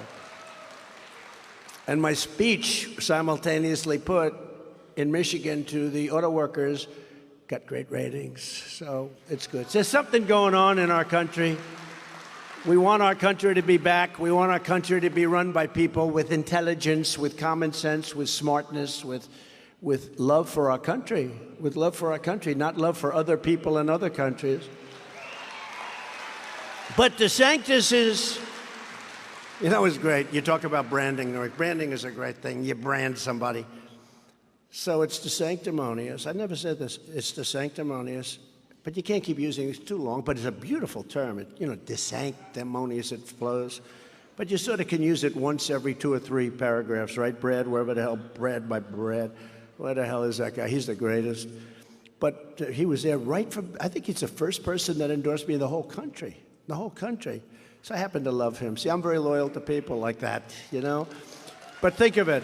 So it's DeSanctimonious. But the abbreviation is DeSanctus. If you put the 2 words together, put DeSanctus underneath, it's a beautiful thing. There's actually a certain genius to it. So he's being interviewed by one of the networks on a straight interview. Ladies and gentlemen, we're pleased to have Governor Ron DeSantis with us today. Thank you very much, Governor DeSantis. No, it's DeSantis. But he actually changed his name, right? He went DeSantis, right? He doesn't want DeSantis. He wants DeSantis. And I left him a message. Never change your name in the middle of a campaign. Do you agree with that? Never change your name, Senator, in the middle of a campaign. Anyway, but he's looks like he's toast. I never say that about anything. I could say, I'd go into a deal in business, and they're waiting for me to sign. Everything's done 100%, and I'm walking into the conference room ready to sign. I say, what are my chances of getting it done? So I'd say, what are your chances of getting it? Now, all they need is my signature. I'd say 50-50. So I never take anything for granted. He is so gone, this guy, and he should be gone because he did the wrong things. And he's young. He could have run in 28. I think his career in 28 is finished, too, because he's not a talented person. But he could have run in 28. They say walked in. You don't walk into any. You need great talent for this stuff. You don't walk in. You think somebody's going to walk in, and they always get clobbered, right? They get clobbered because they don't have the talent. They don't have a lot of things. They don't have in his case, they don't have the personality. You need a little personality, right? His entire career has shown that Ron DeSantis is a sworn enemy of the American farmer. How does that play in Iowa? I don't know. Senator, does that play well in Iowa? An enemy of the farmer. They call him an enemy of the farmer. But that means he's going to be an enemy of the farmer as soon as an election will be over. In Florida, he's been voting horribly, and he's been vetoing funding and support for farmers left and right. You know that. Yet now he's trying to lie about his record and suddenly pretending to be a supporter of biofuels. He's not, and he won't be. He also said he kept the state open. He didn't keep it open. Henry McMaster kept South Carolina, he kept it open. Henry McMaster, the governor of South Carolina, did a great job. And South Dakota, was kept open. Governor Noem kept it open. Very good job. Tennessee was kept open. Numbers of them were literally kept open. But DeSantis has a short memory. He closed his beaches, he closed the roads, he closed everything. Then he went for the vaccinations. Remember these vaccination booths all over the place? And, look, some people like that, some people don't. But you can't, for political reasons, say it never happened. He has a short-term memory. Iowa farmers need to know all of this. And I call him somebody that cannot be trusted. It's very, very sad, actually. He'll stab you in the back just like he stabbed MAGA in the back. But MAGA doesn't get stabbed too many times because MAGA's tough. When Biden says, we will stop MAGA, I said, do you think then? Let's leave it. We want jobs. Ron DeSanctimonious is a raging opponent of Iowa ethanol. He spent his entire time in Congress angrily railing against ethanol and fighting to terminate the renewable fuel standard. That's things that are very good for you. Now he's on his way to changing his view. Remember this, he'll come out in favor of ethanol, but I don't even think he's going to be in second place much longer. In one state, he's in fifth place, 5.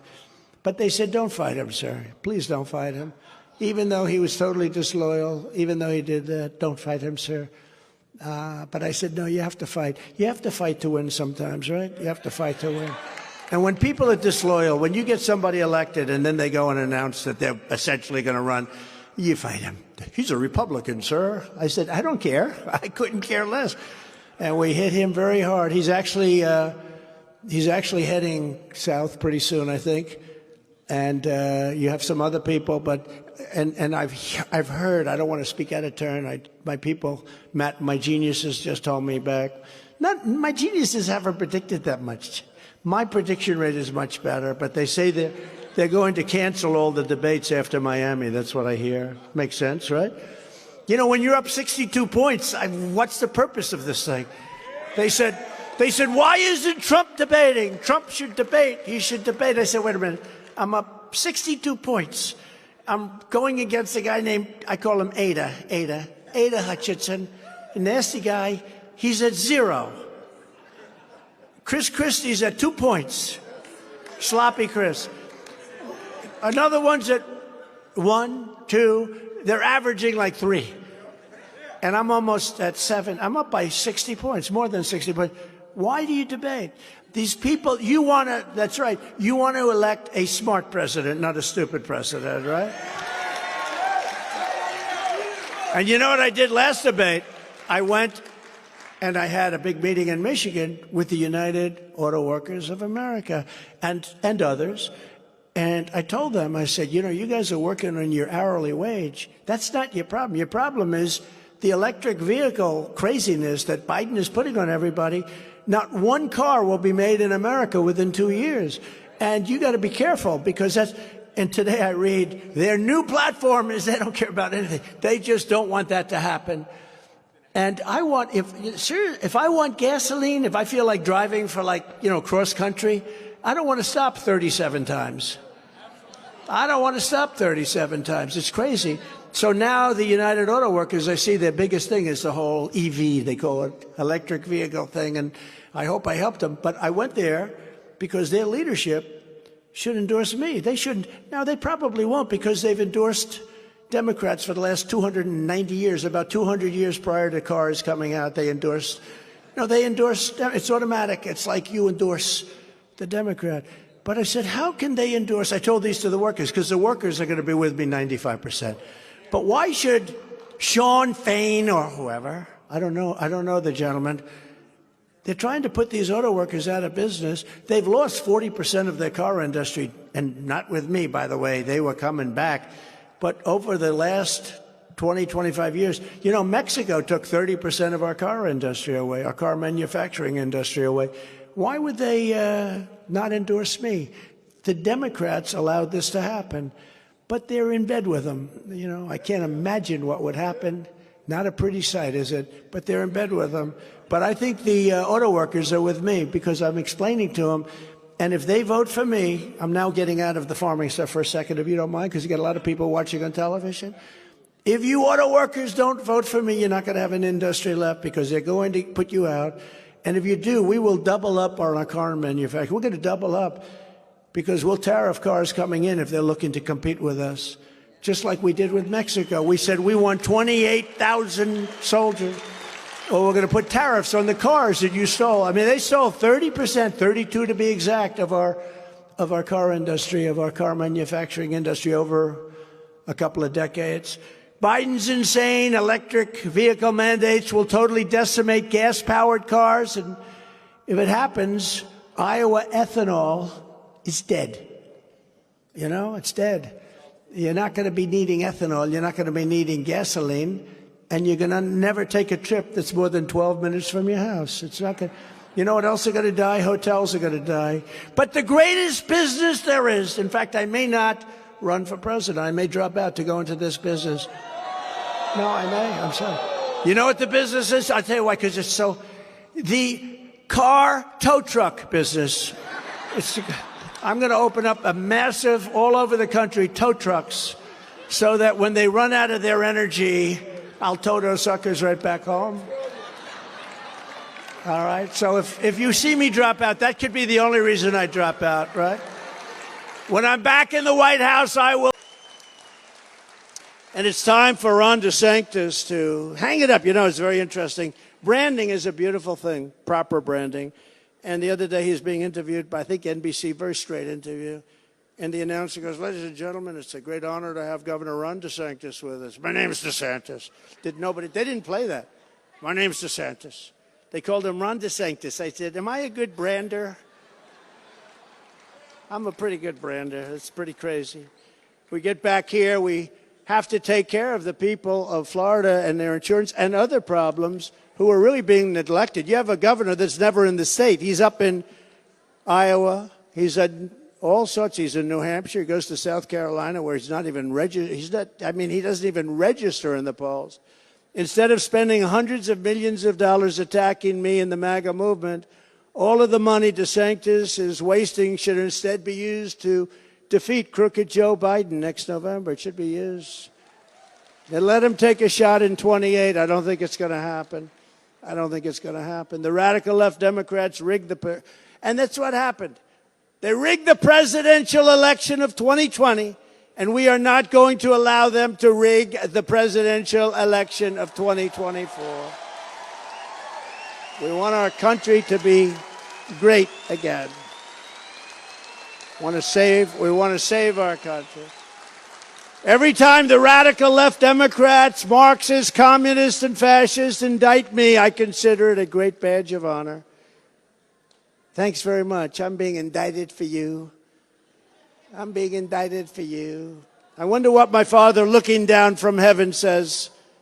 I wonder what he says, looking down from heaven. My son just got indicted 4 times. But he was smart. He'd get it faster than anybody. In New York State, the radical left liberal Democrat judge made a statement this morning. I have another trial going. This is a civil trial, which we did absolutely nothing wrong except build a great company, much greater than the statements say, which is interesting. They have no case. But he said, Trump doesn't get a jury, whether he wants it or not. They're having a lot of fun with me, you know. He doesn't get a jury. Think of it. I'm the only guy get a trial without a jury. It's the first time they've ever used this statute. You're not entitled to a jury. That sounds fair. It would not have helped to make a motion, he said. It doesn't help to make a motion. And there is no box checking. You know, normally you check, do you want a box? Do you want a jury? But there is none. But he said Trump does not get a jury. There is no box checking. And I have a trial going on, and I don't get a jury. Because if I had a jury, I'd win the case very easy. I think even though it's a, considered pretty liberal area, I think I'd win the case it's a very simple case. I did absolutely nothing wrong. It's a political witch hunt. And the crooked Attorney General of New York, she's a real beauty. Letitia James, I call her Letitia. Letitia Peekaboo James. Peekaboo James. No, they used a statute that's never been used before. And this statute is so horrible. It's actually meant for totally different things and never used. And under the statute, you don't get a jury trial. Can you imagine? So I'll have a politician, Democrat, who's a judge. I sort of like him, but I don't think I probably will after the trial is over. But can you imagine that? You don't get a jury. This is communist Russia.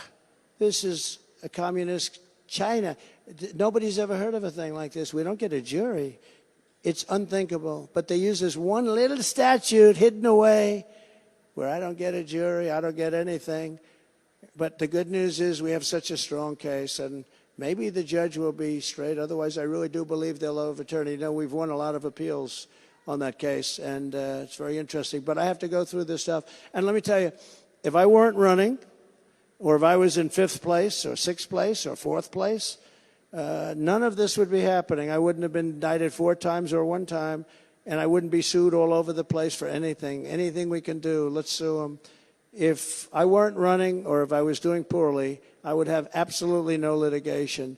But when you're beating the so-called, I say so-called President of the United States, when you're beating him by so much, and when you're beating all of these Republicans, they're angry too. You know, they do things that you never know. But you have governors, senators, you have all these people running. And but if I wasn't doing that, if I wasn't going to try and help you and straighten out this country, I didn't need this. I had a very nice life. You can ask the great Eric Trump. I had a very nice life, beautiful places I could go, have a good time, nice. Instead, I sit in courtrooms and campaign, but I sort of love it because we're doing something. We're saving our country. It's so much more important. We're saving our country.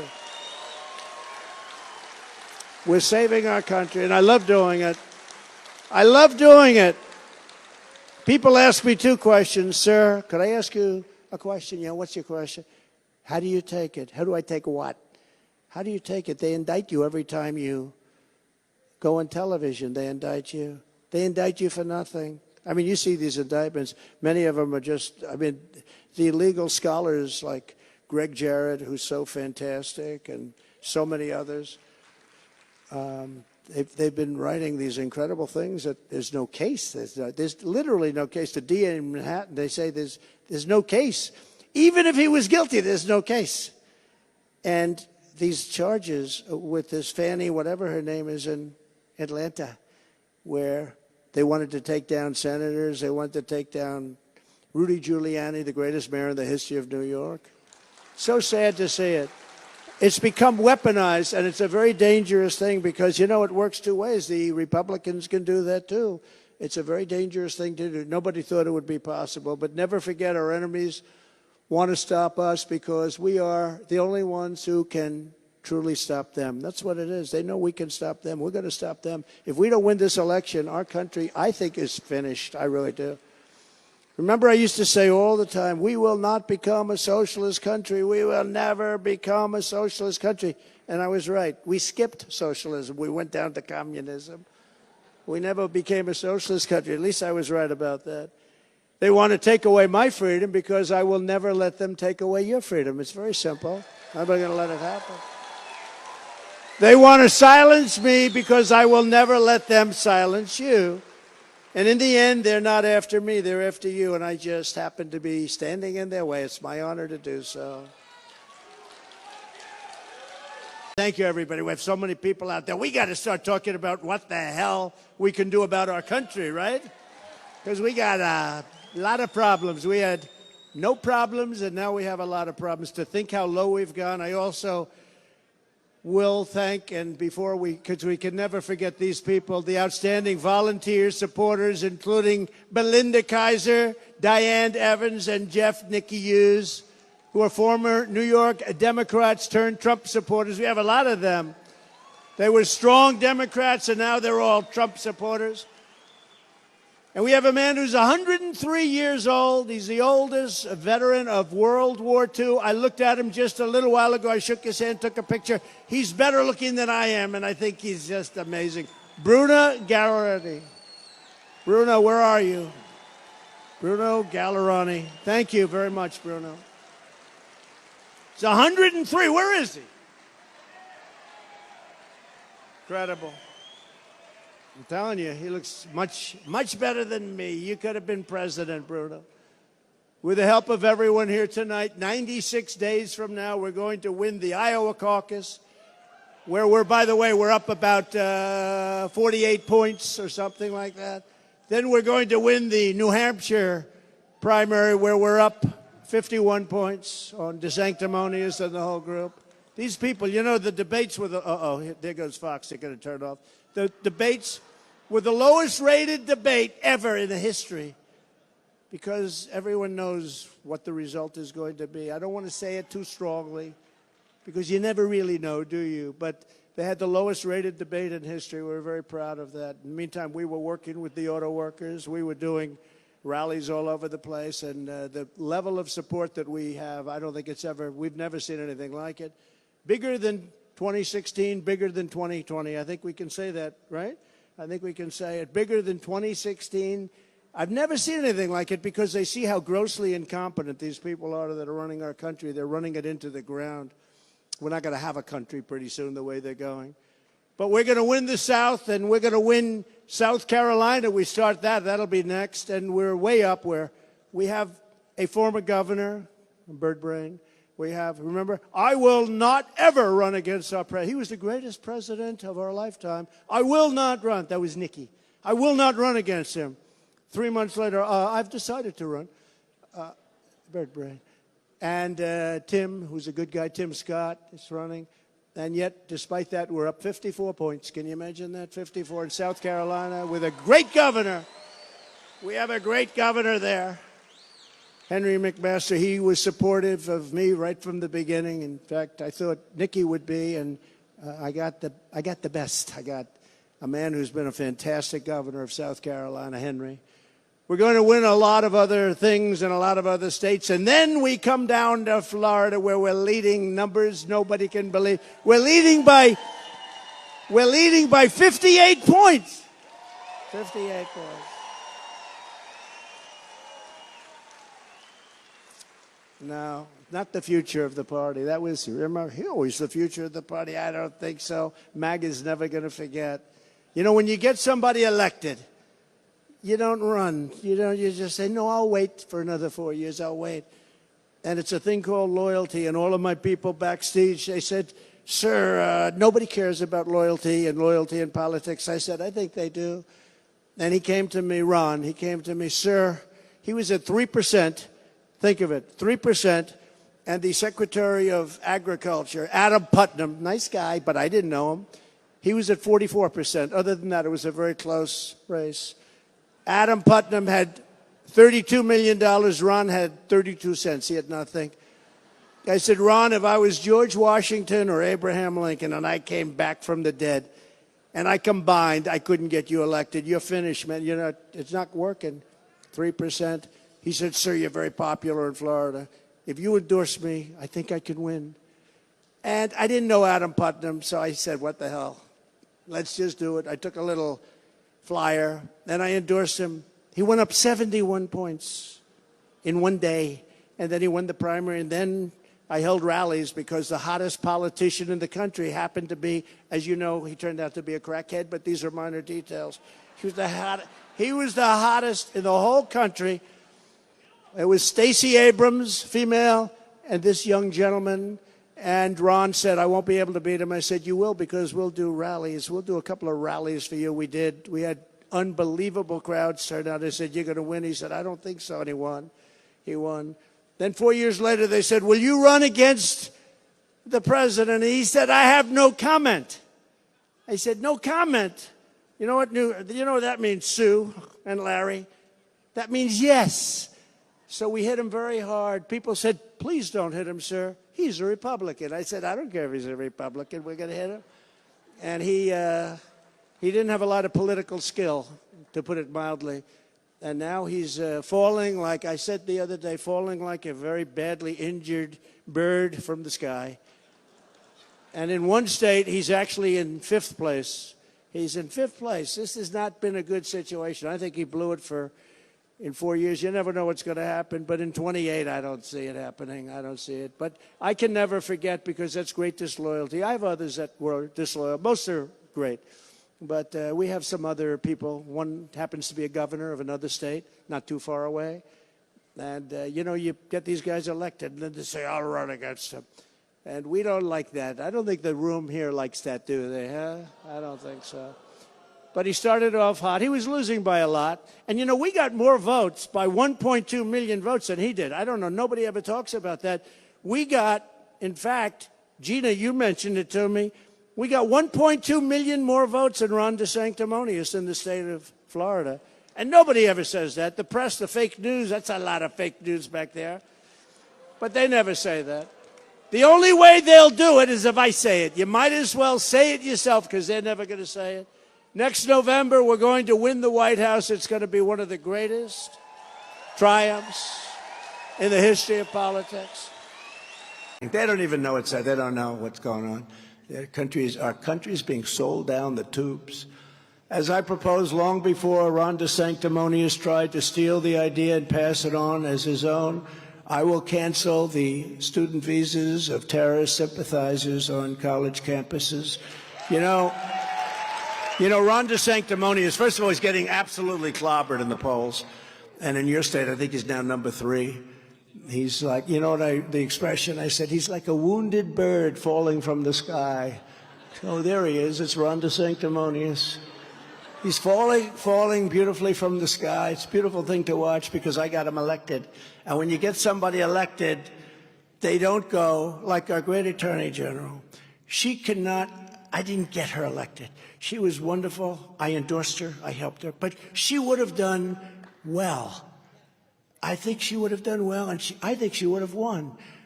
And many people I endorsed her. Ron was dead. He had no chance. He was down real low. And he came to me, tears in his eyes, that he needed help because he was running against a man, the secretary, which a very big thing in Florida. They like me too for this reason, but very big thing, Secretary of Agriculture. Adam Putnam is his name. Do you think Biden could remember all the stuff that I remember? I don't think so. He'd say, let's see, what the hell was his name? He wouldn't tell the story because he wouldn't know to tell the story. But Adam Putnam. And Adam Putnam had like a 40-point lead or something. The election was fairly soon. And this was the primary. And I said, you know, Ron, here's the problem. If George Washington and Abraham Lincoln came back from the dead and they decided to endorse you, I don't think it would help you. So far, you're gone. No, they love you in Florida. They love you. If you endorse me, I think I could win. I said, well, let's give it a shot. You know why? Because with the impeachment hoax #1 and impeachment hoax #2, he was one of 150 different congressmen who actually said something nice. He was no Jim Jordan. He was no Mike Johnson, who's going to be great, by the way. But he did stick up for me a little bit, you know. He wanted to get on television to get a little name recognition, so he got up. And I said, let's give it a shot. I endorsed him. He went like a rocket ship. So he was going to lose by a lot, and he ended up winning. And then we got him past the crackhead. You remember the crackhead? But he wasn't a crackhead. He was supposed to be the hottest politician in the entire party. He was a handsome guy. He was going to run, and Ron said, I can't win. I don't think I can win against this guy. And I said, yes, you're going to win. I did 2 or 3 rallies for him. Remember, big, beautiful rallies. Thousands of people. Ben Carson came to 1 or 2 of them. And we ended up having a crowd. And I said, you're going to win. He said, I don't think so. And he ended up winning. And then 4 years later, they said, Mr. Governor, will you run against the president? And he said, I have no comment. No comment means he's going to run, right? Doesn't that mean that? You know, like this group, it's a smart group of people that I know. You know, these are the front row Joes, right? Aren't you? Go stand up. These guys, these are incredible people. They've seen so many. They usually go to the rallies. You know, we'll be doing the rallies when the weather gets a little warmer. And it's even a little bit early, but we'll be doing the rallies. Actually, you know, honestly, when you're like 60 points up, what the hell do we have to do a rally for this? Let's just keep chugging along, right? But thank you very much. A farmer needs to know that Ron DeSanctimonious opposed my $28 billion in relief for the farmers. He didn't want it to go to farmers. And DeSantis fought viciously to terminate the renewable fuel standards, which will kill Iowa ethanol and demolish the economy of your state. It will have a big impact on your economy. Brad told me that. Brad knows. DeSantis called his plan to annihilate Iowa farming industry. He said it was a no-brainer. He was okay with it. He didn't know this. He didn't know he'd be running. He also vowed to gut Medicare and Social Security and voted 3 times to raise the retirement age of Social Security. So remember that when you go to the polls. Unlike Ron DeSantis, you know, it's interesting. You talk about branding. He went for an interview the other day, like on NBC. Branding's very important. They said, ladies and gentlemen, it's a great honor to have Governor Ron DeSantis with us. No, DeSantis, it's DeSantis. Then he actually tried to change his name, right, to DeSantis. He doesn't want DeSantis. He wants DeSantis. And I actually left him a message, never change your name in the middle of a campaign. Do we agree with it? I will always, our Attorney General wouldn't change her name in the middle of a campaign. You'll never change your name, period. I will always protect Medicare and Social Security for our great seniors. Always, you can count on it. And I always have. I always have. And I will always be your ethanol champion in the White House. You're going to be in good shape on ethanol. When I get back into the Oval Office, and it's we, because we're going to the Oval Office, we're all going together, I will totally obliterate the deep state, and we will expose every bit of Biden corruption that they're trying to cover up, which is massive, There's never been corruption like that. Just last week, it was revealed that the FBI had over 40 confidential sources providing criminal information on the Biden family, but instead of investigating Crooked Joe, the deep state falsely accused the information as being that of foreign disinformation. Remember when they said Russia? It came from Russia. His laptop came from Russia. Remember the laptop? Yeah, the laptop came from Russia. That's right, Russia. As president, I will be creating a Truth and Reconciliation Commission to shed sunlight on every dark and rotten corner of Washington, D.C., starting with Crooked Joe Biden.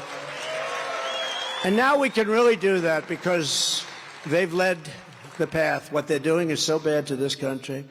To stop the Marxist prosecutors who release rapists and murderers while persecuting Republicans, conservatives, and people of faith like you, I will direct a completely overhauled DOJ to investigate every radical DA and AG in America for their illegal, racist, in-reverse enforcement of the law. To protect our citizens from foreign threats, I will build a state-of-the-art missile defense shield. I want that so badly. You know, Israel has one, and it works. The technology, you know, Ronald Reagan wanted it, but we really didn't have technology then, and we didn't have technology that worked. Now we have incredible technology.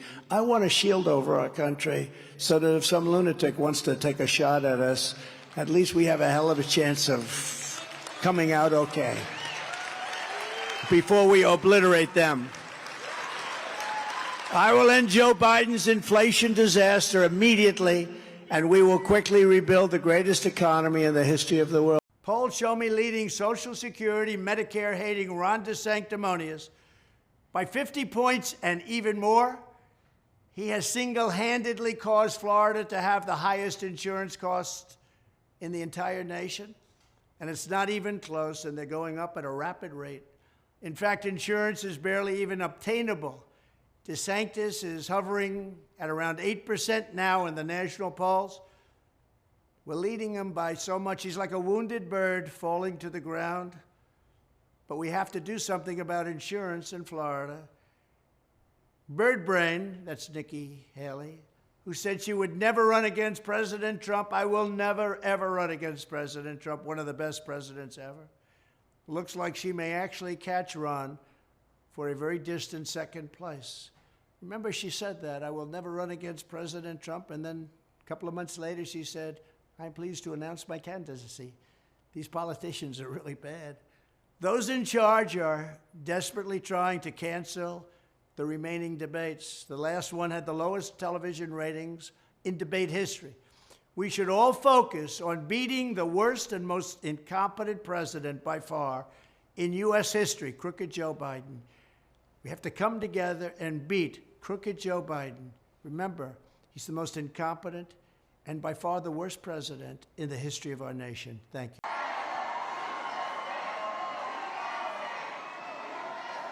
Well, thank you very much, everybody, and it's great to be in one of the truly great places of the world, Florida. Thank you very much. And hello to all of the true American patriots of the Florida Republican Party. These are tremendous people. I know them all, actually, and they are tremendous people, and they love our country, and I love them. And I'm pleased to report that just moments ago, I officially filed to appear on the ballot in the Florida Republican primaries. So we'll see.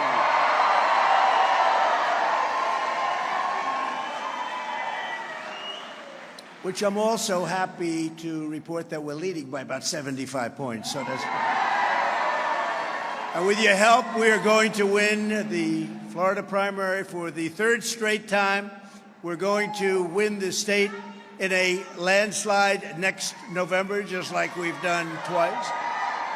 And we're going to defeat crooked Joe Biden, and we are going to make America great again.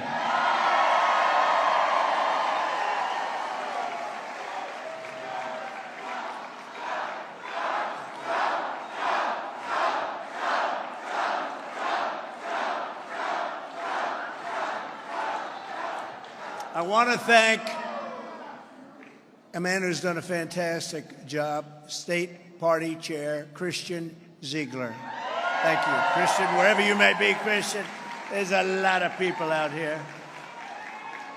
He's been really fantastic, and we appreciate it. And some really incredible warriors first and friends second, I think I could say, because they're warriors for our country.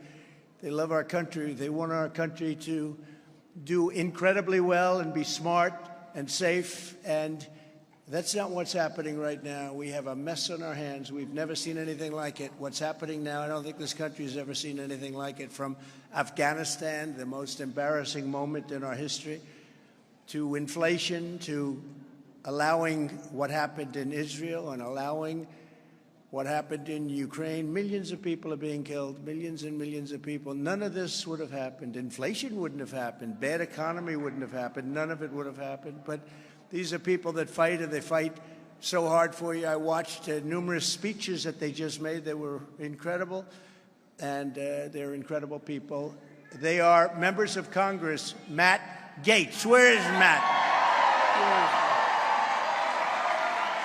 Matt.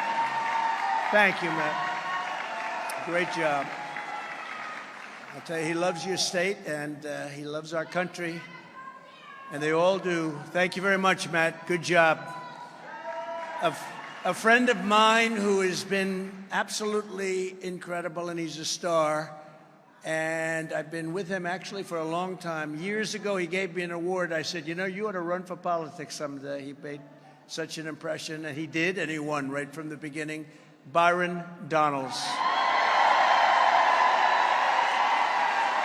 Where's Byron?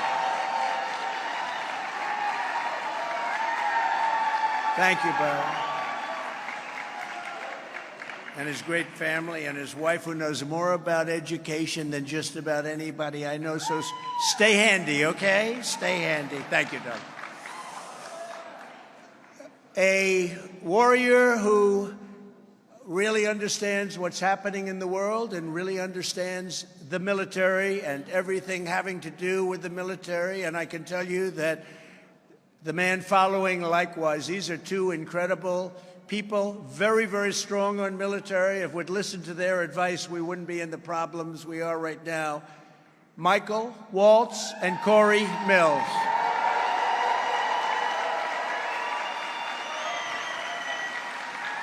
Thank you. Great people. These are really great people, incredible. And they are warriors. That's what we need. We need warriors. We can't have non-warriors. As well as Kansas GOP chair has done a fantastic job. Mike Brown is here. Mike Brown, thank you. Thank you very much, Mike. Thank you. Great job. How are we doing in Kansas? Pretty good? I hear good. Good. I think we're doing good there. And today I'm very grateful to receive the endorsements of 7 additional Florida legislators. And you know what? I'll announce them and I'll say, come on up. And if those great congressmen and Christian want to come up, you can come up too, because I see this is a very large stage. There was no holding back. So if you guys want to come up, come on up. State Senator Debbie Mayfield. Debbie's great. And State Representatives Jessica Baker, Webster Barnaby, Mike Beltran, David Borio, Kevin Steele, Paula Stark, thank you very much, Ileana Garcia, and Elena Garcia. What a nice-looking group of people. And also with us, who gave us the endorsement a little while ago, and just 2 great friends. I said, well, we have to bring them up too. Well, not really, sir. They did it before. I said, we're going to bring them up. They were early, and they were great, and they are great. Juan Porras and Randy Fine. Thank you very much. Thank you. Thank you, fellas. Thank you. Great job. Not present, state senators. You know, Joe Gruters is an incredible man. You know that, right? And he's been with us from the beginning, and he's been, right? We would all agree he's been great. And Ana Maria Rodriguez, you know that, great, and she sends her love, and she's on some very important work. And another person who gave us a very big endorsement on Friday, and it got a lot of publicity because he's an important guy, and he's a very good guy, and he's a U.S. Senator, and it's called Rick Scott, U.S. Senator Rick Scott. He's been a friend of mine for a long time, and he gave us a beautiful endorsement. So thank you all very much. I appreciate it. Thank you. Thank you very much. Fantastic. Thank you very much. We will not forget. We will not forget. We're going to win. We're going to win big. Very proud of you.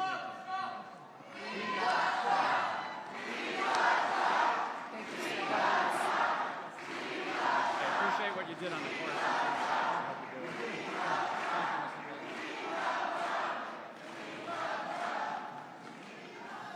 Great people. For 7 years, you and I have been fighting side by side to rescue our nation from the evil and sinister forces who hate it and want to destroy it. Now we're approaching the most critical battle of our lives. Exactly 1 year from tomorrow, 1 year, we're getting there. But 1 year is a long time with the kind of destruction these people can do. They're grossly incompetent. You'll vote in the most important election in the history of our country. I believe that. You're not used to the 3rd straight time. We are going to win this wonderful state in a landslide like we have done right from the beginning. Remember, you got to remember, we got 1.2 million more votes than Ron DeSanctimonious. You know that, right? Everyone says, oh, he did so well. He did well because I endorsed him. That's the only reason he was gone. But we got 1.2 million more votes than Ron DeSantis, as NBC called him the other day. Ladies and gentlemen, Governor Ron DeSantis. That's called good branding, isn't it? Did we do a good job? And we're going to make America great again, greater than ever before. That's what's. I told that to Iowa the other day, and they were all laughing. But it's true. I got them $28 billion that they got screwed out of by China with really bad things they did to our farmers. And what farmer is going to vote against me for some stiff that was never for them?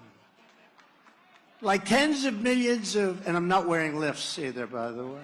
I don't have 6-inch heels. Actually, the greatest moment of the debate when Ron DeSanctimonious was walking off the stage, and his feet, it's weird, because there's cowboy boots. So they have a high heel outside, but inside you got a big deal going on. And he's walking like, no, No, he's walking off the stage like he's trying to balance himself. I thought he was wearing ice skates. No. What difference does it make, right? What difference? When you think about it, what difference does it make? Like tens of millions. Every Iowan needs to know that Ron DeSanctimonious is a raging opponent of a lot of your farm situation, including ethanol, which I said, and spent the entire time in Congress angrily railing against the renewable fuel standard. He was told, you got to go, if he announces, I don't know if he's going to, look, he's going down the tubes. He's down the tubes. There's another one. You know, you talk about loyalty. Comes to me. He's failing. He's like a wounded bird falling to the ground, right? He's running against the department, head of the, Adam Putnam. He was the head of agriculture in Florida, which is actually the second position after the governor. And Putnam was there like for 8 years, and he raised a lot of money. He was running. He had like close to a 40-point lead on Ron DeSanctimonious, and DeSanctimonious comes to see me, and he said, sir, oh, please, sir, if you gave me, you're very popular in Florida, if you gave me your endorsement, I think I could win. I said, Ron, honestly, I think you're so far down that if Abraham Lincoln and George Washington came back from the dead, they couldn't get you. But I said, but you know, I didn't know Adam Putnam. I didn't know him, so I said, what the hell, let's give it a chance. So he wrote, I said, give me some kind of an endorsement, write it out for me, Ron. So he wrote it out. It was so bad. It was so bad. I don't know how this guy got into the schools. I really don't. Because he's not doing good. But it was so bad, and I changed it, made it really good, and I gave him an endorsement. He became like a human rocket ship. And he wiped out Adam Putnam. They were already measuring the carpets in Tallahassee. That's where the governor's mansion is. But they were measuring carpets. They were all set to win.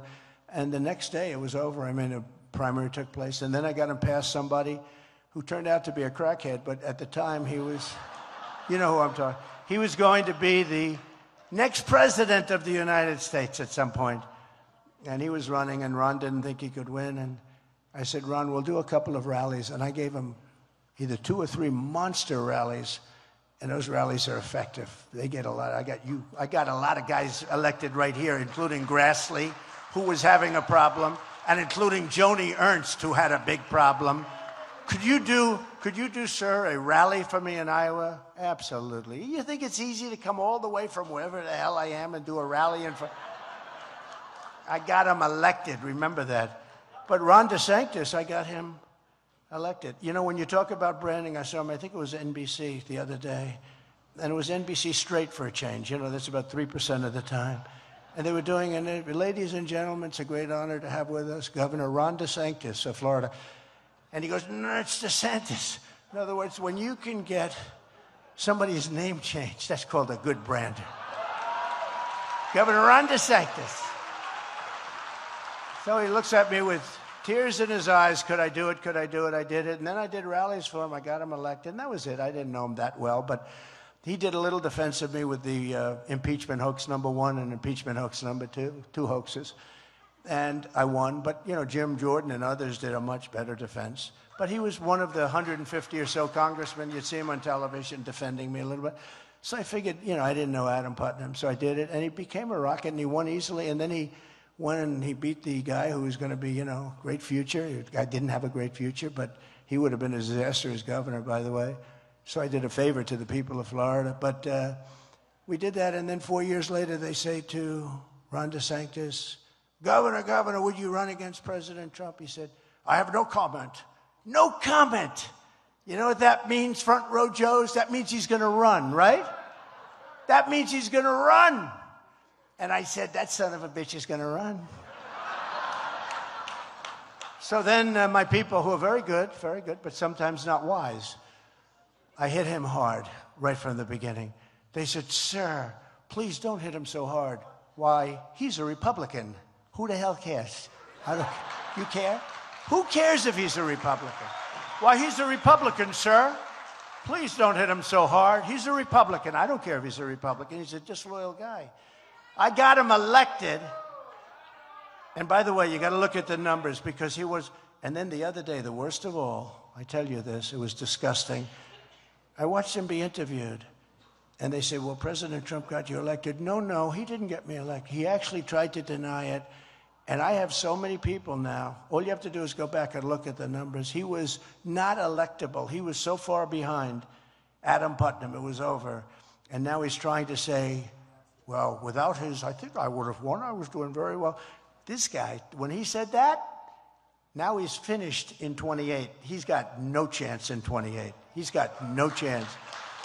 When he said that one, and we'll put out the numbers, we'll show you. He was dead. He was dead as a doornail.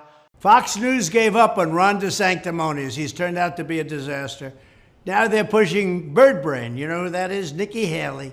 They just haven't learned, and probably they never will. It's just not happening. Kim Reynolds of Iowa has gone from a popular governor to the most unpopular governor in the entire United States of America. Not an easy feat. Her endorsement of Ron DeSanctimonious, who is 50 points down to me in the polls, has given him exactly 0 bounce. He's a wounded bird falling violently from the sky. I wonder what position Kim was promised in order to back someone who is so far down in the polls. I got Iowa first in the nation, ethanol security, and $28 billion for our great farmers in Iowa and Nebraska and Wisconsin and many other farming areas of our country. $28 billion for the farmers. I also protected Social Security and Medicare. DeSanctimonious and Nikki Haley did absolutely nothing.